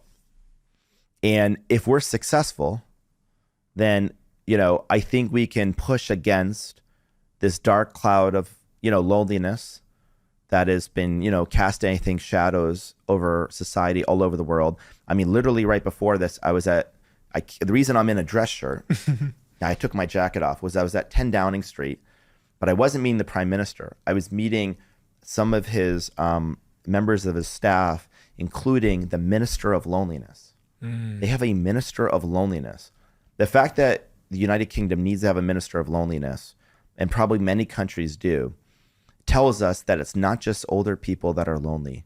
In fact, some of the loneliest people in the world are teenagers. This is crazy. And why is this? It's because the mall is now Amazon, the theater is now Netflix, the office is now Zoom, and it's not the fault of any of these things. I think these are all great inventions. I had this vision once, like, what is my purpose at a professional level? At the most fundamental level is to help bring people together. That's kind of what we do at Airbnb. The most fundamental level. Maybe we bring you together with your friends to travel. Maybe you bring you together people from other cultures you've never met before. If we can bring people together, I think we can reinforce these two core ideas that we've had since the day we started. The first is we believe people are basically fundamentally good. Like children. Most children are good. You were born creative, curious, open-minded, loving for the most part. I think that we have the ability for goodness inside of us. And the other thing is, I think you said this in the beginning of our discussion. People are basically 99.9% the same. In fact, genetically speaking, that we know that's true. And the thing I'm surprised by is not how different we are as I travel the world, is how similar we are. And that 0.1% that makes us all different, we might call that diversity and culture and heritage. And we use all these different words to describe that 0.1%. But as you spend time with those people, you're going to realize the shared humanity we have. And if we believe the 99.9% of the people were the same, then it would be really hard to hate someone else. Because how could you hate someone that's 0.1% different than you? That would seem kind of pointless. And that suddenly you would find this common bond. So that's kind of at a conceptual level where I'd like us to go. I'm not saying that's who we are, but that's saying at a conceptual level where I'd like us to go. The direction of travel. The direction of travel, and maybe even one day beyond travel. No pun intended. Exactly. Oh, I like that. Brian, we have a closing tradition on this podcast where the last guest leaves a question for the next guest, not knowing who they're going to leave the question for. Oh my God. So they've left this in the official diary of the CEO for you.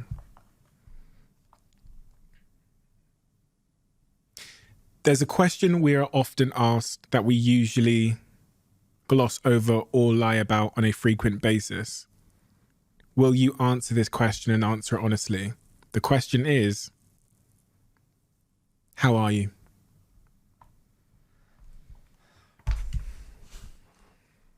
I would say the feeling that I have right now is one of feeling loved. Because the last, this journey I've been on has been so intense. And by the way, this isn't the first podcast I talked about this stuff. I was on a couple others.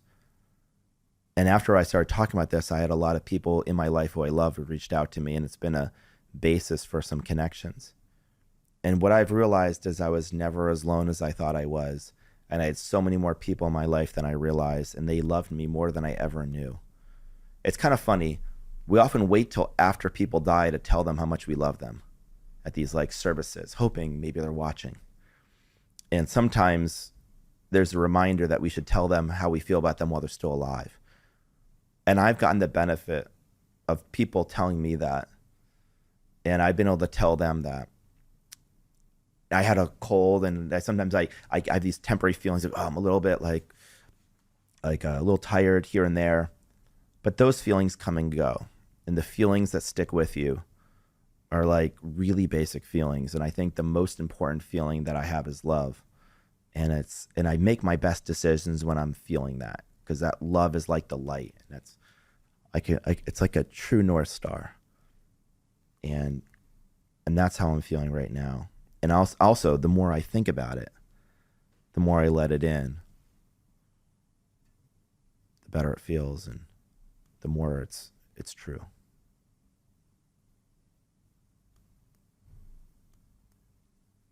Brian, thank you. Thank you very much. You are one of a kind, that's for sure. And you're one of a kind in the most important ways, because, those people that are different, that think differently, that see the world differently, that are able to go back to first principles and design a new world and believe in the ability for us to design a new world, end up doing that. And just from sitting here with you over the last two hours, whatever it's been, I see someone who has the potential to do exactly that, design a new and better world, and also believes in it.